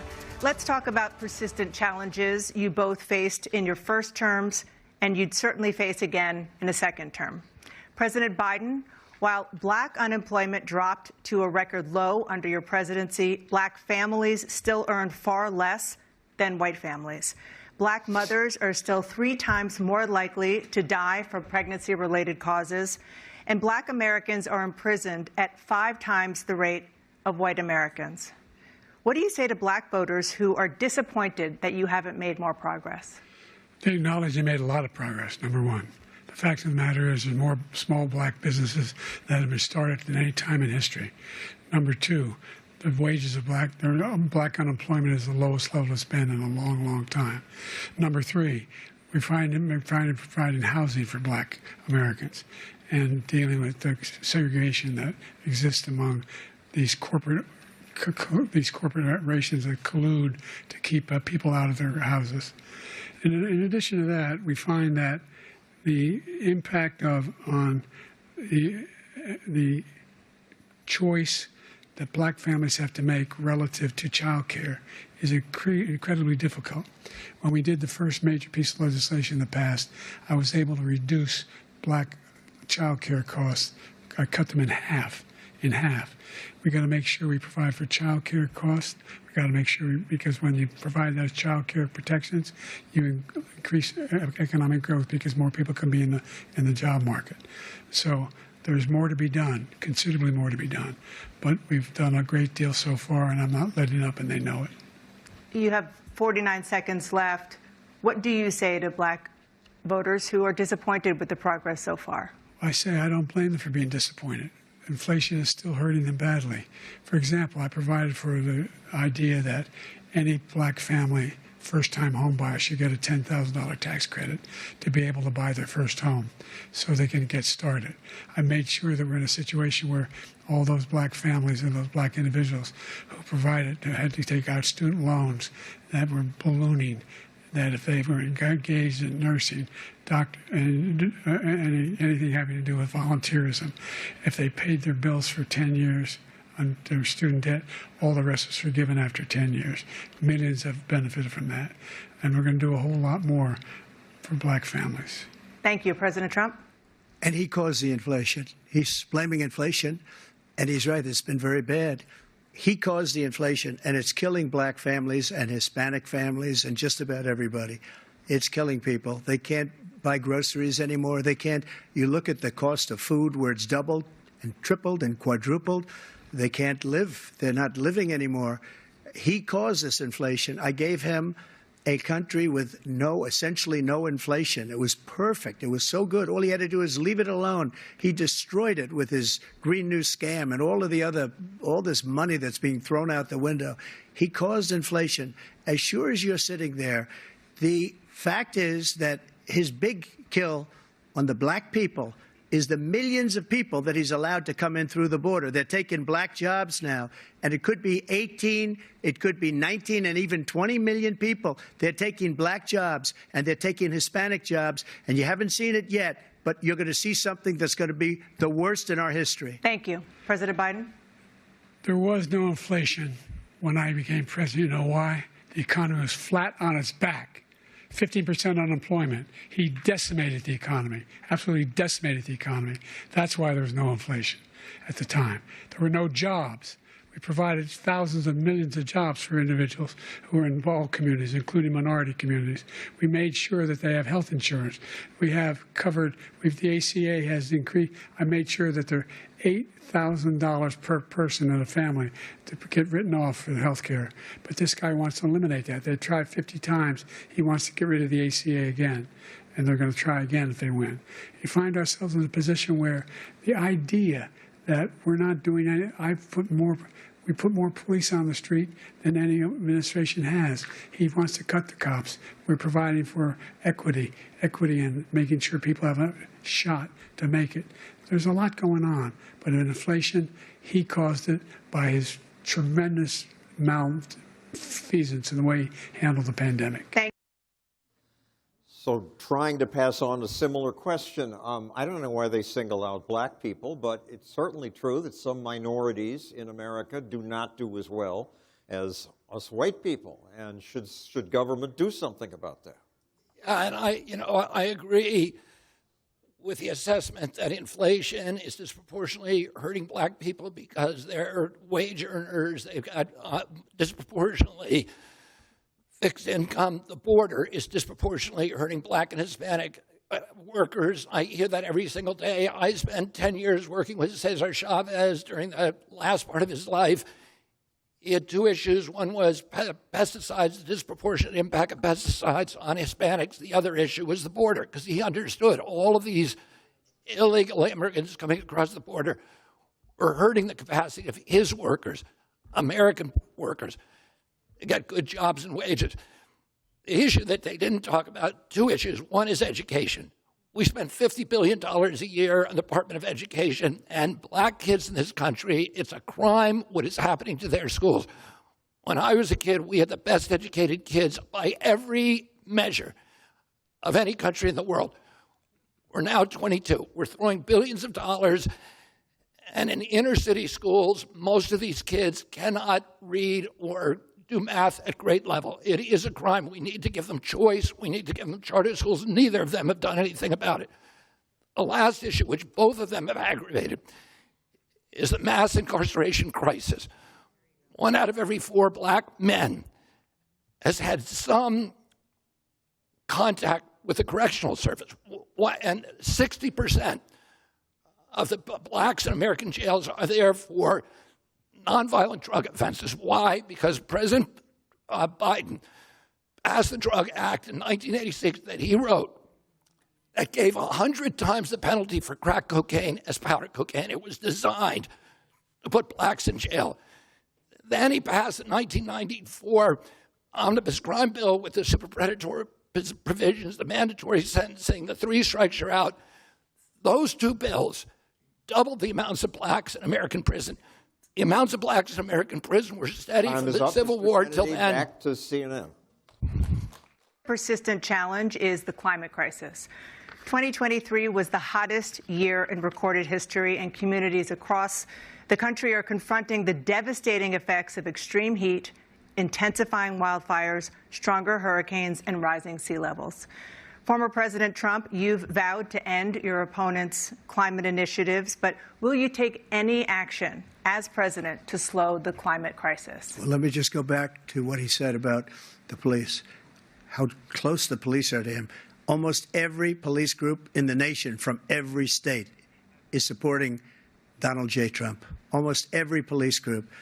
And what he's done to the black population is horrible, including the fact that for 10 years he called them super predators. We can't, in the 1990s, we can't forget that. Super predators was his name, and he called it to them for 10, and they've taken great offense at it, and now they see it happening. But when they see what I did for criminal justice reform and for the historically black colleges and universities, where I funded them and got them all funded, and the opportunity zones with Tim, as you know, Tim Scott was incredible. He did a great job, great senator from South Carolina. He came to me with the idea, and it was a great idea. It's one of the most successful economic development acts ever in the country, opportunity zones. And the biggest beneficiary are blacks. And that's why we have the best numbers with them in maybe ever. They're saying ever. I read this morning where ever, the best numbers. He's lost much of the black population because he's done a horrible job for black people. He's also done a horrible job for Hispanics. But wait till you see these millions of people pouring into our country, and they're going to take the jobs, and it's already started, and you haven't seen anything yet. It's a disaster. You've 38 seconds left. President Trump, will you take any action as president to slow the climate crisis? So I want absolutely immaculate clean water, and I want absolutely clean air, and we had it. We had H2O. We had the best numbers ever, and we were using all forms of energy, all forms, everything. And yet, during my 4 years, I had the best environmental numbers ever. And my top environmental people gave me that statistic just before I walked on the stage, actually. I don't know where the hell he's been. The idea that anything he said is true. I've passed the most extensive climate change legislation in history. We find ourselves, and by the way, black colleges. I came up with $15 billion for HBCUs, historic black universities and colleges, because they don't have those. They don't have the kind of contributors that they have to build these laboratories and the like. Any black student is capable in college of doing any white student can do. They just don't have the money. But now they'll be able to get those jobs in high tech. We're in a situation where the idea that he is claiming to have done something that had the cleanest water, he hadn't done a damn thing for the environment. He pulled out of the Paris Climate Accord. I immediately joined it because if we reach 1.5 degrees Celsius at any one point, there's no way back. The only existential threat to humanity is climate change, and he didn't do a damn thing about it. He must undo all that I've done. The Paris Accord was going to cost us $1 trillion, and China nothing, and Russia nothing, and India nothing. It was a ripoff of the United States. And I ended it because I didn't want to waste that money because they treat us horribly. We were the only ones. It was costing us money. Nobody else was paying into it. And it was a disaster. But everything that he said just now, I'll give you an example. I heard him say before insulin. I'm the one that got the insulin down for the seniors. I took care of the seniors. What he's doing is destroying all of our medical programs because the migrants coming in, they want everybody. And look, I have the biggest heart on the stage. I guarantee you that. And I want to take care of people. But we're destroying our country. They're taking over our schools, our hospitals, and they're going to be taking over Social Security. He is destroying Social Security, Medicare, and Medicaid.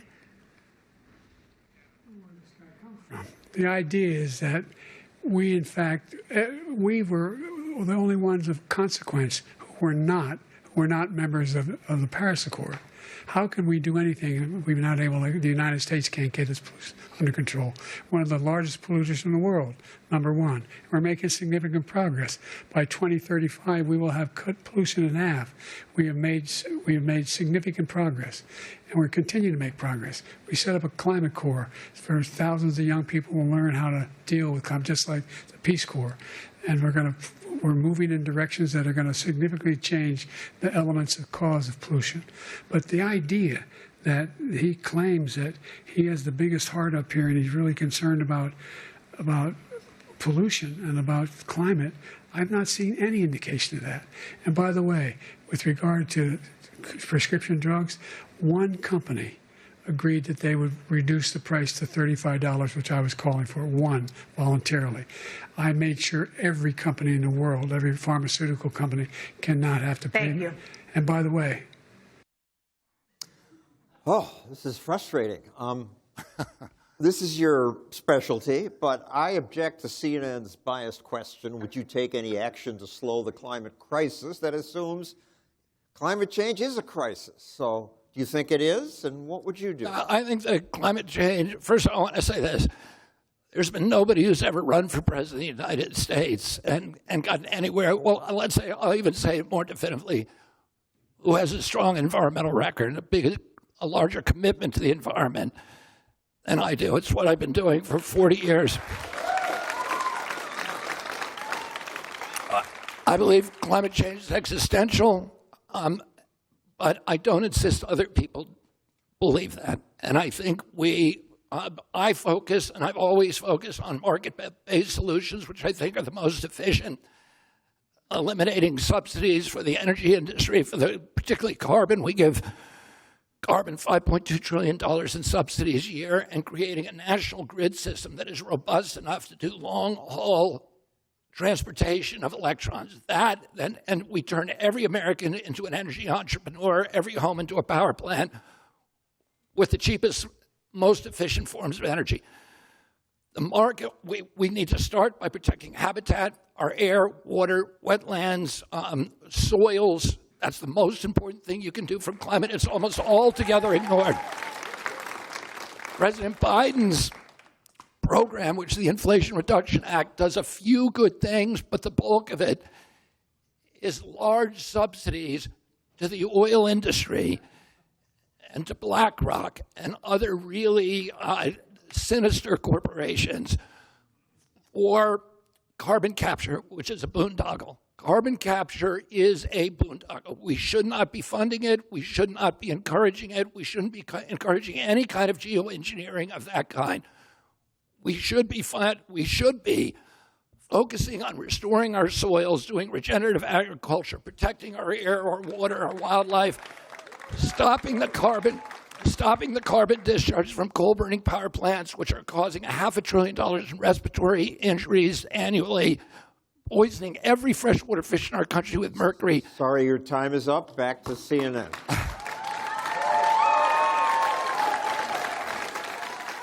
Just to make ends meet, for many older Americans, Social Security provides a critical lifeline. President Biden, if nothing is done to Social Security, seniors will see their benefits cut in just over 10 years.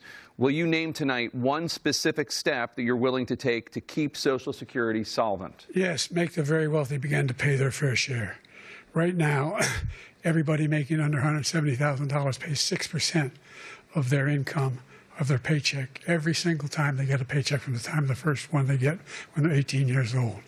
The idea that they're going to, I've been proposing that everybody, the millionaires pay 1%. 1%. So no one I would not raise the cost of Social Security for anybody under $400,000. After that, I began to make the wealthy begin to pay their fair share by increasing from 1% beyond to be able to guarantee the program for life. So you still have 82 seconds left. Are there any other measures that you think that would be able to help keep Social Security solvent, or is that one enough? Well, no, that one enough will keep it solvent. But the biggest thing will do if we defeat this man, because he wants to get rid of Social Security. He thinks there's plenty to cut in Social Security. He's wanted to cut Social Security and Medicare both times. And and if you look at the program put forward by the House Republican caucus that I believe supports, is in fact want to cut it as well. The idea that we don't need to protect our seniors is ridiculous. And by the way, the American public has greater health care coverage today than ever before. And on the ACA, as I said, you're in a circumstance where 400,000 people, 40 million people would not have insurance because they have a pre-existing condition. Only thing that allows them to have that insurance is the fact that they, in fact, are part of the ACA. And by the way, the other thing is, we're in a situation where we talk about education for black communities. I've raised the amount of money for Pell Grants by another $8,000. So anybody making under $70,000 a year is going to be able to get $15,000 toward their tuition. He just doesn't know what he's talking about. Thank you, President Biden. President Trump. So I've dealt with politicians all my life. I've been on this side of the equation for the last 8 years. I've never seen anybody lie like this guy. He lies. I've never seen it. He can look you in the face about so many other things, too. And we mentioned the laptop. We mentioned Russia, Ukraine. Everything he does is a lie. It's misinformation and disinformation. The losers and suckers story that he made up is a total lie on the military. It's a disgrace. But Social Security, he's destroying it because millions of people are pouring into our country, and they're putting them onto Social Security. They're putting them onto Medicare, Medicaid. They're putting them in our hospitals. They're taking the place of our citizens. What they're doing to the VA, to our veterans, is unbelievable. Our veterans are living in the street, and these people are living in luxury hotels. He doesn't know what he's doing, and it's really coming back. I've never seen such anger in our country before. President Biden? The idea that veterans are not being taken care of, I told you before. And by the way, when I said suckers and losers, he acknowledged after that he fired that general. That general got fired because he's the one that acknowledged that that's what he said. He was the one standing with Trump when he said it, number one. Number two, the idea that we're going to be in a situation where all these millions and millions, the way he talks about it, illegal aliens are coming into the country and taking away our jobs. There's a reason why we have the fastest growing economy in the world, the reason why we have the most successful economy in the world. We're doing better than any other nation in the world. And by the way, those 15 Nobel laureates he talked about being phony, those 15 Nobel laureates, economists, they all said that if Trump is reelected, we're likely to have a recession. And inflation is going to increasingly go up. And by the way, worst president in history, 159 presidential scholars voted him the worst president in the history of the United States of America. Again, a very important question, Dodge. Social Security is going bankrupt. Taxing the rich more won't solve it. What would you cut? Or what would you do? Well, I agree with you. And Social Security is not an entitlement. Social Security is a contract.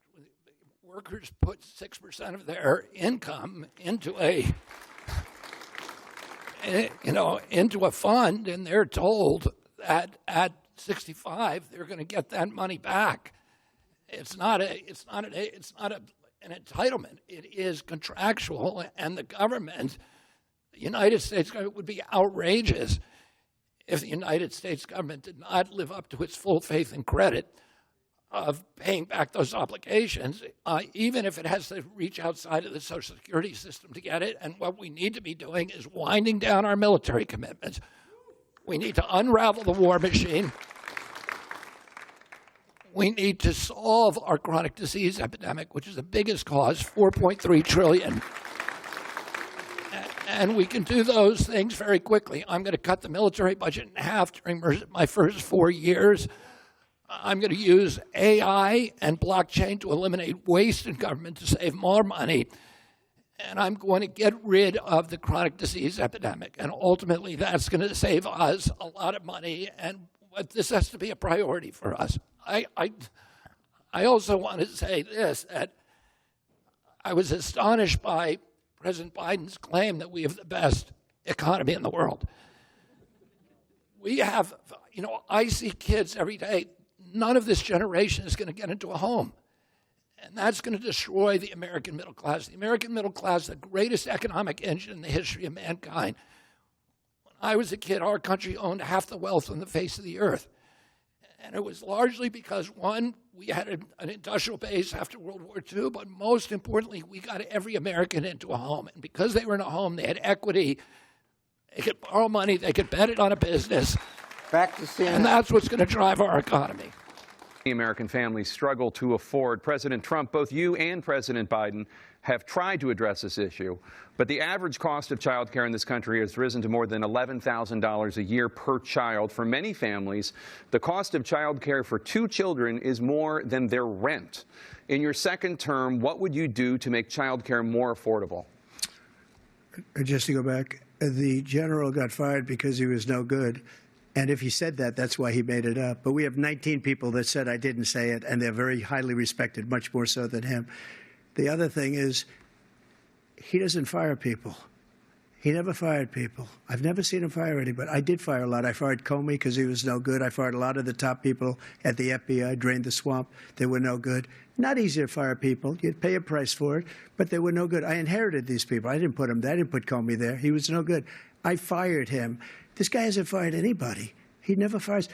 He should have fired every military man that was involved with that the Afghanistan horror show, the most embarrassing moment in the history of our country. He didn't fire. Did you fire anybody? Did you fire anybody that's on the border that's allowed us to have the worst border in the history of the world? Did anybody get fired for allowing 18 million people, many from prisons, many from mental institutions? Did you fire anybody that allowed our country to be destroyed? Joe, our country is being destroyed as you and I sit up here and waste a lot of time on this debate. This shouldn't be a debate. He is the worst president. He just said about me because I said it. But look, he's the worst president in the history of our country. He's destroyed our country. Now all of a sudden he's trying to get a little tough on the border. He came out with a nothing deal, and it reduced it a little bit, like this much. It's insignificant. He wants open borders. He wants our country to either be destroyed or he wants to pick up those people as voters. And I don't think we just can't let it happen. If he wins this election, our country doesn't have a chance, not even a chance, of coming out of this rut. We probably won't have a country left anymore. That's how bad it is. He is the worst in history by far. Thank you, President Trump. President Biden? We're the most admired country in the world. We're the United States of America. There's nothing beyond our capacity. We have the finest military in the history of the world, the finest in the history of the world. No one thinks we're weak. No one wants to screw around with us. Nobody, number one. Number two, the idea that we're talking about worst presidents. I wasn't joking.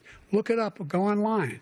159 or 58, don't hold me the exact number, presidential historians, they've had meetings and they voted who's the worst president in American history. One through best to worst. They said he was the worst in all of American history. That's a fact. That's not conjecture. He can argue they're wrong, but that's what they voted.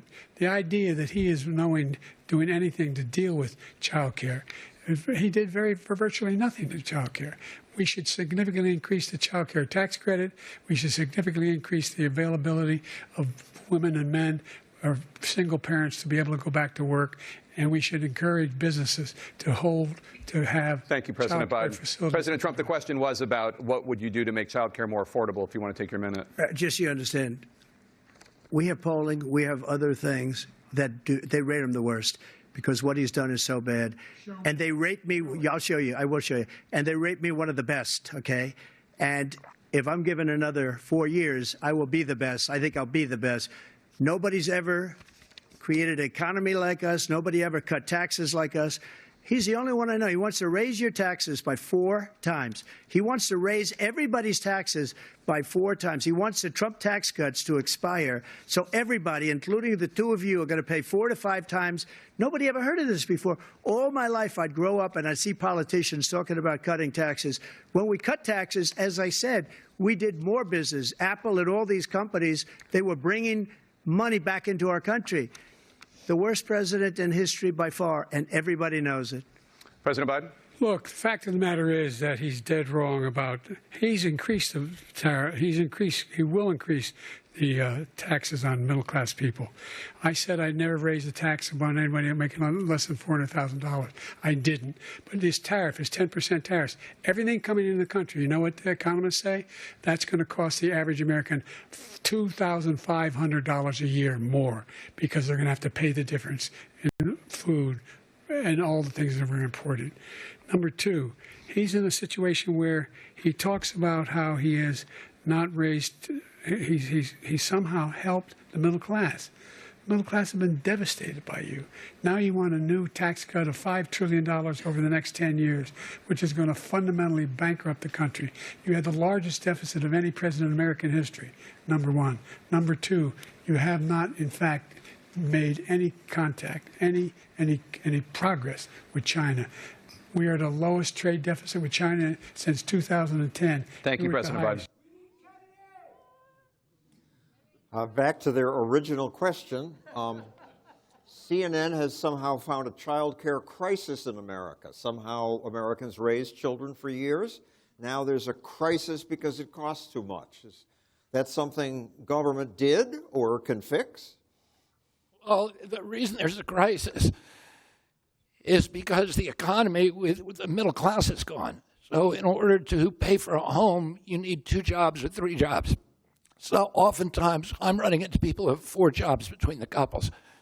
The couple used to be when you and I were growing up, mom stayed at home or a parent stayed at home and took care of the kids. That doesn't happen anymore. Now, both parents, in order to hold on to that home, need to be working. So we do have a child care crisis in this country. And it's because of the destruction that both these men contributed to of the American middle class, and neither of them is offering any way to restore the middle class. Child care for black Americans, John, is 37% of income, a single child.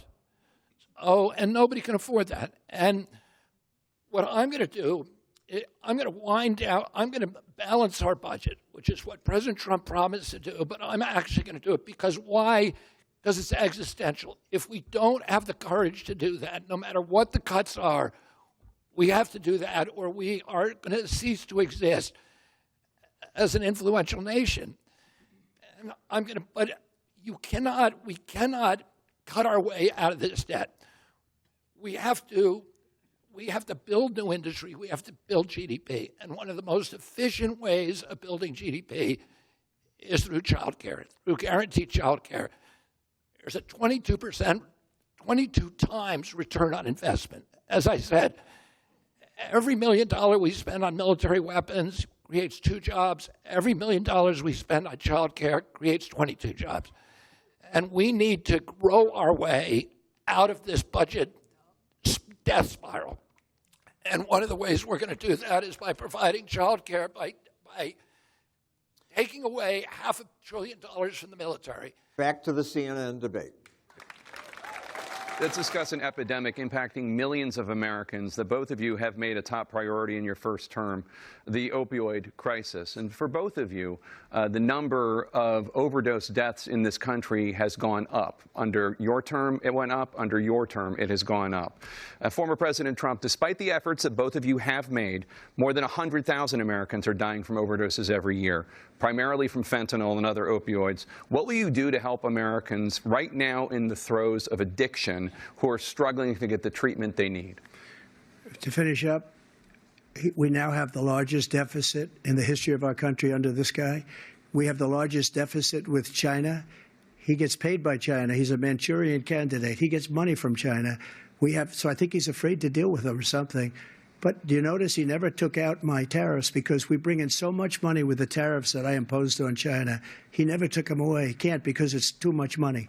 It's tremendous. And we saved our steel industries, and there was more to come, but he hasn't done that.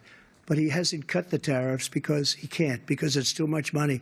But he's got the largest deficit in the history of our country, and he's got the worst situation with China. China's going to own us if you keep allowing them to do what they're doing to us as a country. They are killing us as a country, Joe, and you can't let that happen. You're destroying our country.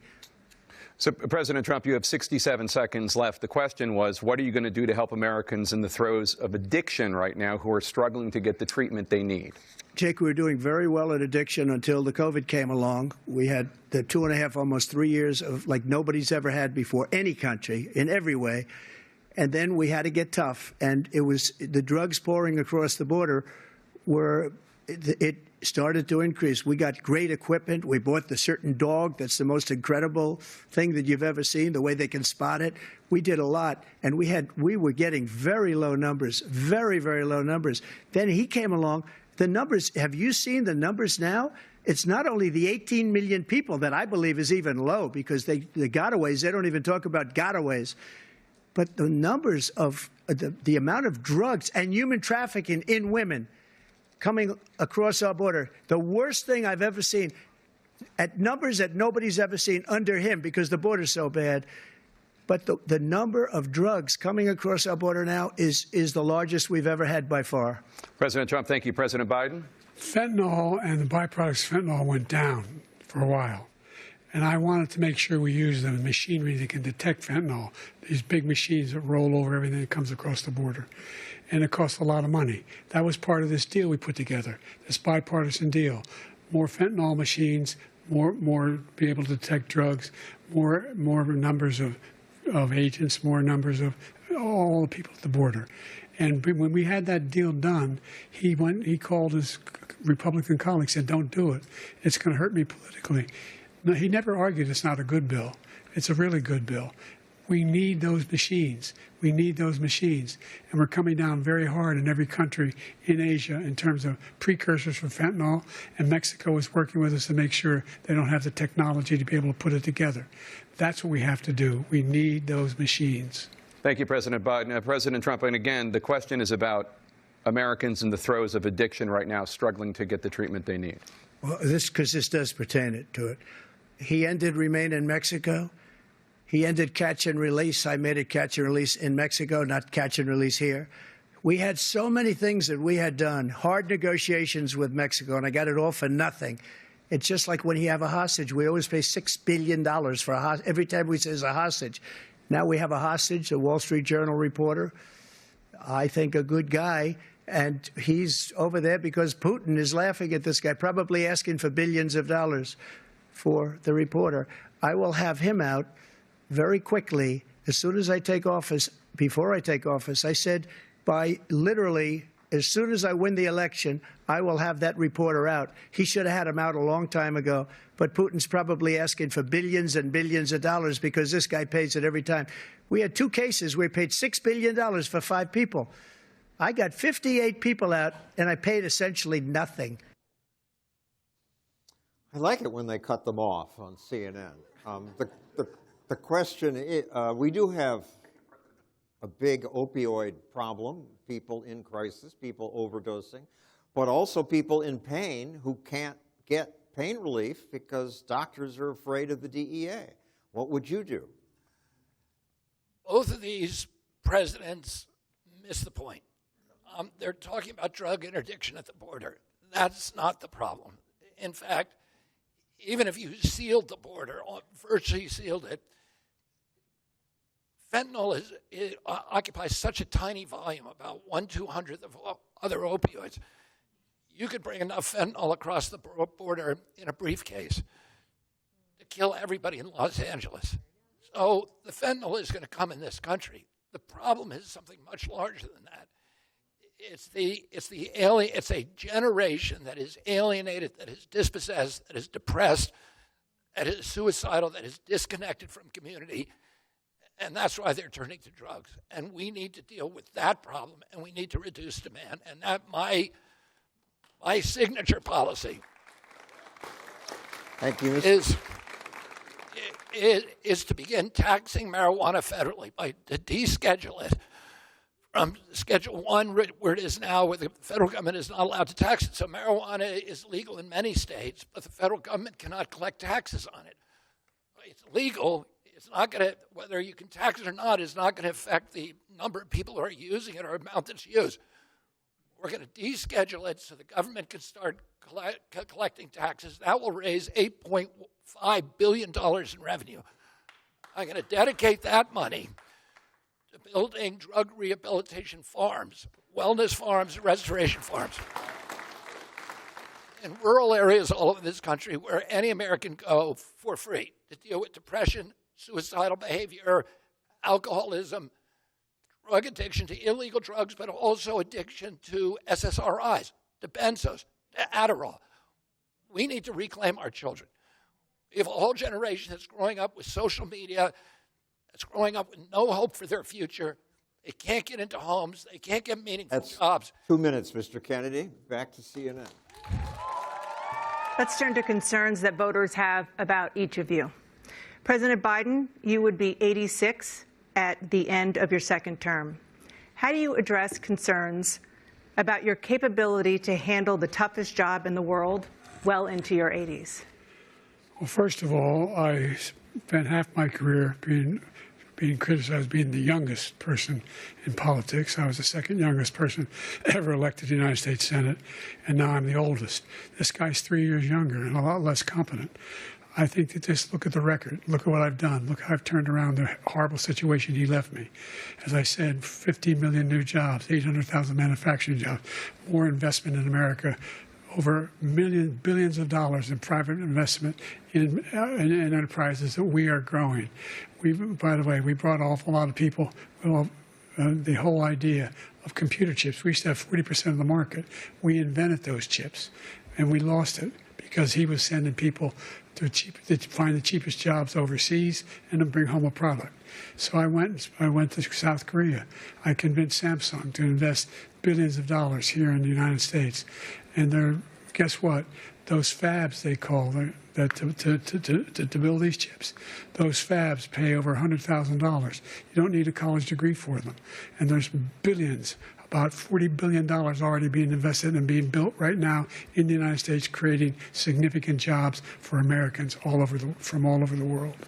President Biden, you have 40 seconds left. Would you like to add anything? Yeah, I would. The idea that somehow we are this failing country. I never heard a president talk like this before. We're the envy of the world. Name me a single major country president who wouldn't trade places with the United States of America for all our problems and all our opportunities. We're the most progressive country in the world in getting things done. We're the strongest country in the world. We're a country in the world who keeps our word, and everybody trusts us, all of our allies, and those who he coddles up to, from Kim Jong-un, he sends love letters to, and Putin, etc. They don't want to screw around with us. Thank you.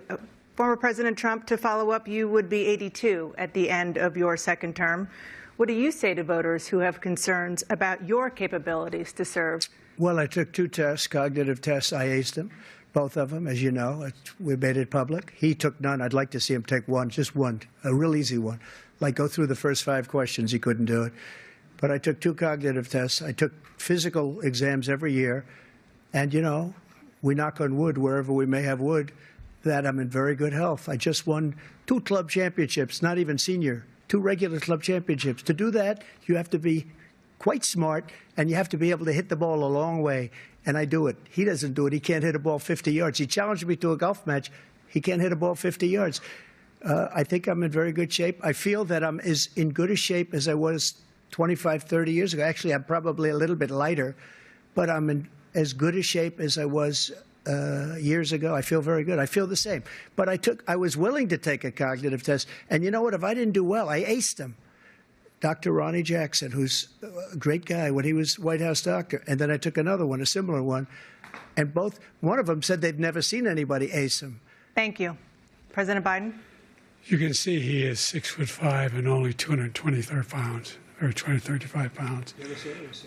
Well, you said 6'4", 200. Well, anyway, that's it. Anyway, just take a look at what he says he is, and take a look at what he is. Look, I'd be happy to have a driving contest with him. I got my handicap, which when I was vice president, down to a 6. But by the way, I told you before, I'm happy to play golf if you carry your own bag. Think you can do it? That's the biggest lie, that he's a 6 handicap of all. I was an 8 handicap. Yeah. 8 Never. But I have, you know, I've seen you swing. I know you swing. Okay, Let's let's not act like children. President Joe. Trump, we're going to 21 turn. Let's not act. Merciful when they cut them off now.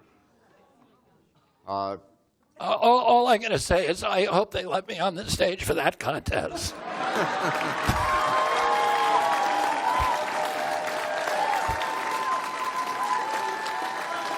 What do you do to stay healthy?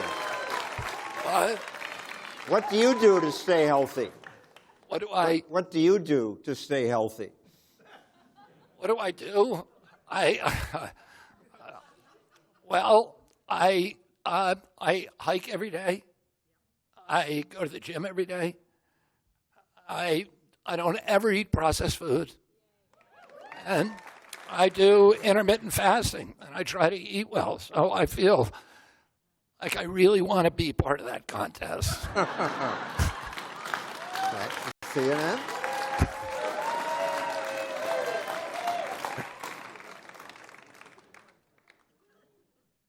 Big concern that voters have about you.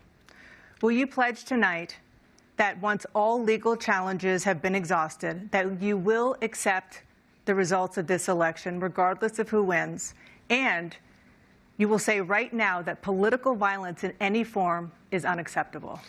Well, I shouldn't have to say that, but of course I believe that. It's totally unacceptable. And if you would see my statements that I made on Twitter at the time, and also my statement that I made in the Rose Garden, you would say it's one of the strongest statements you've ever seen. In addition to the speech I made in front of, I believe, the largest crowd I've ever spoken to, and I will tell you, nobody ever talks about that. They talk about a relatively small number of people that went to the Capitol, and in many cases were ushered in by the police. And as Nancy Pelosi said, it was her responsibility, not mine. She said that loud and clear. But the answer is, if the election is fair, free, and I want that more than anybody. And I'll tell you something. I wish he was a great president, because I wouldn't be here right now. I'd be at one of my many places enjoying myself. I wouldn't be under indictment because I wouldn't have been his political opponent, because he indicted me because I was his opponent. I wish he was a great president. I would rather have that. I wouldn't be here. I don't mind being here. But the only reason I'm here is he's so bad as a president that I'm going to make America great again. We're going to make America great again. We're a failing nation right now. We're a seriously failing nation. And we're a failing nation because of him. His policies are so bad. His military policies are insane. They're insane. These are wars that will never end with him. He will drive us into World War III, and we're closer to World War III than anybody can imagine. We are very, very close to World War III, and he's driving us there. And Kim Jong-un and President Xi of China, Kim Jong-un of North Korea, all of these, Putin, they don't respect him. They don't fear him. They have nothing going with this gentleman, and he's going to drive us into World War III. You want a World War III, let him follow and win, and let Putin say, do what you want, NATO. Just do what you want. There's a thing called Article 5. An attack on one is an attack on all, and required response. The idea, I can't think of a single major leader in the world who wouldn't trade places with the job I've done and what they've done. Because we are a powerful nation. We have wonderful people. It's because of the people, not me. It's because of the American people. They're capable of anything, and they step up when they're needed. And right now, we're needed. We're needed to protect the world because our own safety is at stake. And again, you want to have a war, just let Putin go ahead and take Kyiv, make sure they move on, see what happens in Poland, Hungary, and other places along that border. Then you have a war. President Trump, as I come back to you for a follow-up, the question was, will you accept the results of this election, regardless of who wins? Just to finish what he said, if I might, Russia, they took a lot of land from Bush. They took a lot of land from Obama and Biden. They took no land, nothing from Trump, nothing. He knew not to do it. He's not going to play games with me. He knew that. I got along with him very well, but he knew not to play games. He took nothing from me. But now he's going to take the whole thing from this man right here. That's a war that should have never started. It would have never started ever with me. And he's going to take Ukraine. And, you know, you asked me a question before, would you do this? He's got us in such a bad position right now with with Ukraine and Russia because Ukraine's not winning that war. He said, I will never settle until such time. They're running out of people. They're running out of soldiers. They've lost so many people. It's so sad. They've lost so many people, and they've lost those gorgeous cities with the golden domes that are 1,000 years old, all because of him and stupid decisions. Russia would have never attacked if I were President president. Trump, the question was, will you accept the results of the election, regardless of who wins? Yes or no, please. If it's a fair and legal and good election, absolutely. I would have much rather accepted these, but the fraud and everything else was ridiculous. And if you want, we'll have a news conference on it in a week, or we'll have another one of these in a week. But I will absolutely, there's nothing I'd rather do. It would be much easier for me to do that than I'm running again. I wasn't really going to run until I saw the horrible job he did. He's destroying our country. I would be very happy to be someplace else, in a nice location someplace. And again, no indictments, no political opponent stuff, because it's the only way he thinks he can win. But unfortunately, it's driven up my numbers and driven them up to a very high level because the people understand it. Well, let's see what your numbers are when this election is over. Let's see. You're a whiner. When you lost the first time, you continued, you appealed and appealed to courts all across the country.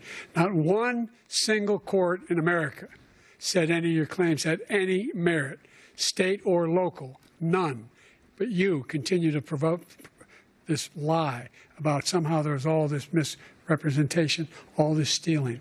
There is no evidence of that at all. And I tell you what, I doubt whether you'll accept it because you're such a whiner.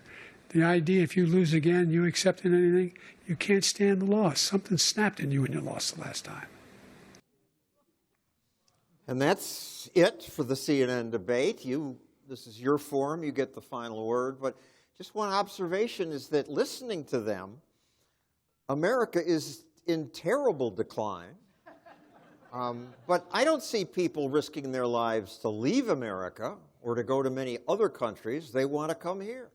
And you say the middle class is disappearing. It's true. It's getting smaller. But the data show mostly because they're going into the upper class. I think America is doing pretty well, and we just need you politicians to leave us alone. I do want to make an observation about President Trump's final point, which I think is a very, very important point for Americans to understand. We are closer to nuclear war right now than at any time since 1962. This week we did something extraordinary that was hardly covered by the press, which is we fired a missile in coordination with Ukraine into a series of missiles into Crimea with cluster bombs, which every nation in the world except for us and North Korea says is a war crime. We dropped them on a civilian population, people who were sitting on sunning themselves on a beach, and we killed a lot of children. And the previous week, the Russians are in Cuba firing missiles because they've warned us. We are going to lose the war in Ukraine. I've said that from the beginning. We cannot beat Russia in the Ukraine. They cannot allow themselves to lose that war. They've been invaded 3 times through Ukraine. The last time they were invaded, Hitler killed 1 out of every 7 Russians. They're not going to let us put NATO in Ukraine. They cannot do it. It's absolutely critical for their national security, and we need to recognize that. And we are pushing toward a war with a nuclear power that says they will use nuclear weapon if they're pushed to the edge. They have 2,500 more nuclear weapons than we do. They have better defensive weapons, and we cannot fight a world war anymore. Because of hypersonic missiles, we couldn't get 1 million men across the Atlantic. Even worse, we do not have an industrial base like we did before World War II. We can't create weapons anymore. We create small numbers, but nothing like the Chinese or the Russians. This is something that every American needs to understand how close the incompetence of this administration has brought us to war. Closing statements now. We have closing statements from... Can I say a closing You'll get your closing statement right after they get theirs.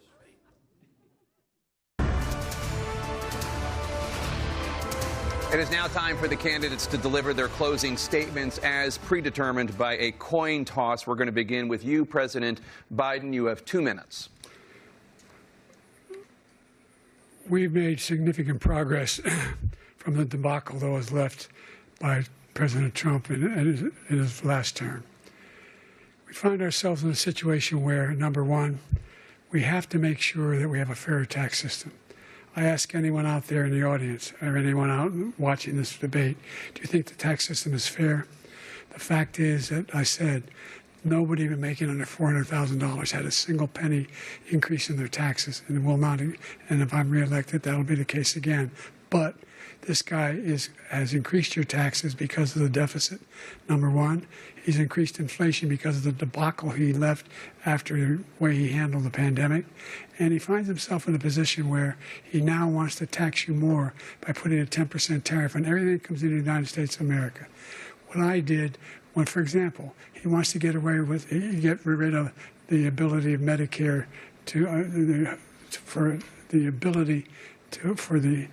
us to be able to negotiate drug prices with the big pharma companies. Well, guess what? We got it down to $35 for insulin instead of $400. No more than $2,000 for every senior, no matter how much prescription they need. You know what that did? That reduced the federal debt by $160 billion over 10 years because the government doesn't have to pay the exorbitant prices. I'm going to make that available to every senior all along, it's happening now, and everybody in America. He wants to get rid of that. I'm going to make sure that we have child care. We're going to significantly increase the credit people have for child care. I'm going to make sure we do something about what we're doing on lead pipes and all the things that are causing health problems for people across the country. We're going to continue to fight to bring down inflation and give people a break. Thank you, President Biden. President Trump, you now have 2 minutes for your closing statement. Like so many politicians, this man is just a complainer. He said, we want to do this, we want to do that, we want to get rid of this tax, that tax. But he doesn't do anything. All he does is make our country unsafe by allowing millions and millions of people to pour in. Our military doesn't respect him. We look like fools in Afghanistan. We didn't stop Israel. It was such a horrible thing that would have never happened. It should have never happened. Iran was broke. Anybody that did business with Iran, including China, they couldn't do business with the United States. They all passed. Iran was broke. They had no money for Hamas or Hezbollah, for terror, no money whatsoever. Again, Ukraine should have never happened. He talks about all this stuff, but he didn't do it. For 3.5 years, we're living in hell. We have the Palestinians and we have everybody else rioting all over the place. You talk about Charlottesville. This is 100 times Charlottesville, 1,000 times. The whole country is exploding because of you, because they don't respect you, and they have to respect their president, and they don't respect you throughout the world. What we did was incredible. We rebuilt the military. We got the largest tax cut in history, the largest regulation cut in history. The reason he's got jobs is because I cut the regulations that gave jobs, but he's putting a lot of those regulations back on. All of the things that we've done, nobody's never seen anything like. Even from a medical standpoint, right to try, where we can try space-age materials instead of going to Asia or going to Europe and trying to get when you're terminally ill. Now you can go and you can get something. You sign a document. They've been trying to get it for 42 years. But you know what we did for the military was incredible. Choice for our soldiers, where our soldiers, instead of waiting for 3 months to see a doctor, can go out and get themselves fixed up and readied up and take care of themselves, and they're living. And that's why I had the highest approval rating in the history of the VA. So all of these things, we're in a failing nation, but it's not going to be failing anymore. We're going to make it great again. And he ran out of time. Mr. Kennedy, 2 minutes, closing statement. In 2013, there was a poll taken that asked young people under 35 in this country, are you proud of the United States? 85% said yes. The same poll taken 5 months ago, 18% said yes. So somehow, during the administration of these two presidents, an entire generation of Americans has lost pride in our country and a hope in their own futures. And they feel that way because they see what's happening. They can't get into a home. First generation in history in America that is going to live worse lives than their parents. They see the vitriol that you saw here, the division, the polarization that makes them disgusted with politics. They're seeing the corrupt merger of state and corporate power that has transformed our agencies from the CIA, the health agencies, the environmental agencies, into sock puppets, the industries they're supposed to regulate. They're seeing the destruction of our soils, the destruction of our air and water. They're watching this happen, and the politicians do nothing about it except for hate on each other. If you want more of the same, you should vote for President Biden, President Trump. You know what's going to happen. You know that. They're going to give you 4 more years of the same stuff. If you want things to completely change, you're going to support me, because I'm going to change everything. And this is a moral fight. This is a moral battle for the soul of our nation, to restore our moral authority around the world by projecting economic power abroad rather than spending $8 trillion on regime change wars that have left every nation we've touched worse off than we found it. And restoring our moral authority here at home. The first day in office, you heard what they're going to do. You don't even understand it. Here's what I'm going to do. Day 1 in office, I'm going to issue an executive order saying any federal official who tells a lie to the American public will lose his job. So I'm going to stop the surveillance state. I'm going to stop the propagandizing by our agencies of the American public. I'm going to unravel the war machine. I'm going to unravel the corrupt merger of state and corporate power. I know how to do it. I've been litigating against these agencies for years, and I'm uniquely suited to do this. But I can tell you, I'm going to do these things when I get in there. I'm going to make sure that our Constitution is protected, that AI is deployed to make government more transparent rather than buy government to enslave the rest of us. I'm going to bring AI home and blockchain home because we need these new industries to grow our way out of the debt crisis. This is something that these two aren't even talking about. But if you want everything to change, you'll support me. If you want to vote out of fear, you need to support one of those guys. If you want to vote out of hope, out of inspiration, out of pride in your country, out of restoring the moral backbone of our people and our nation, you should vote for me. Thank you very much.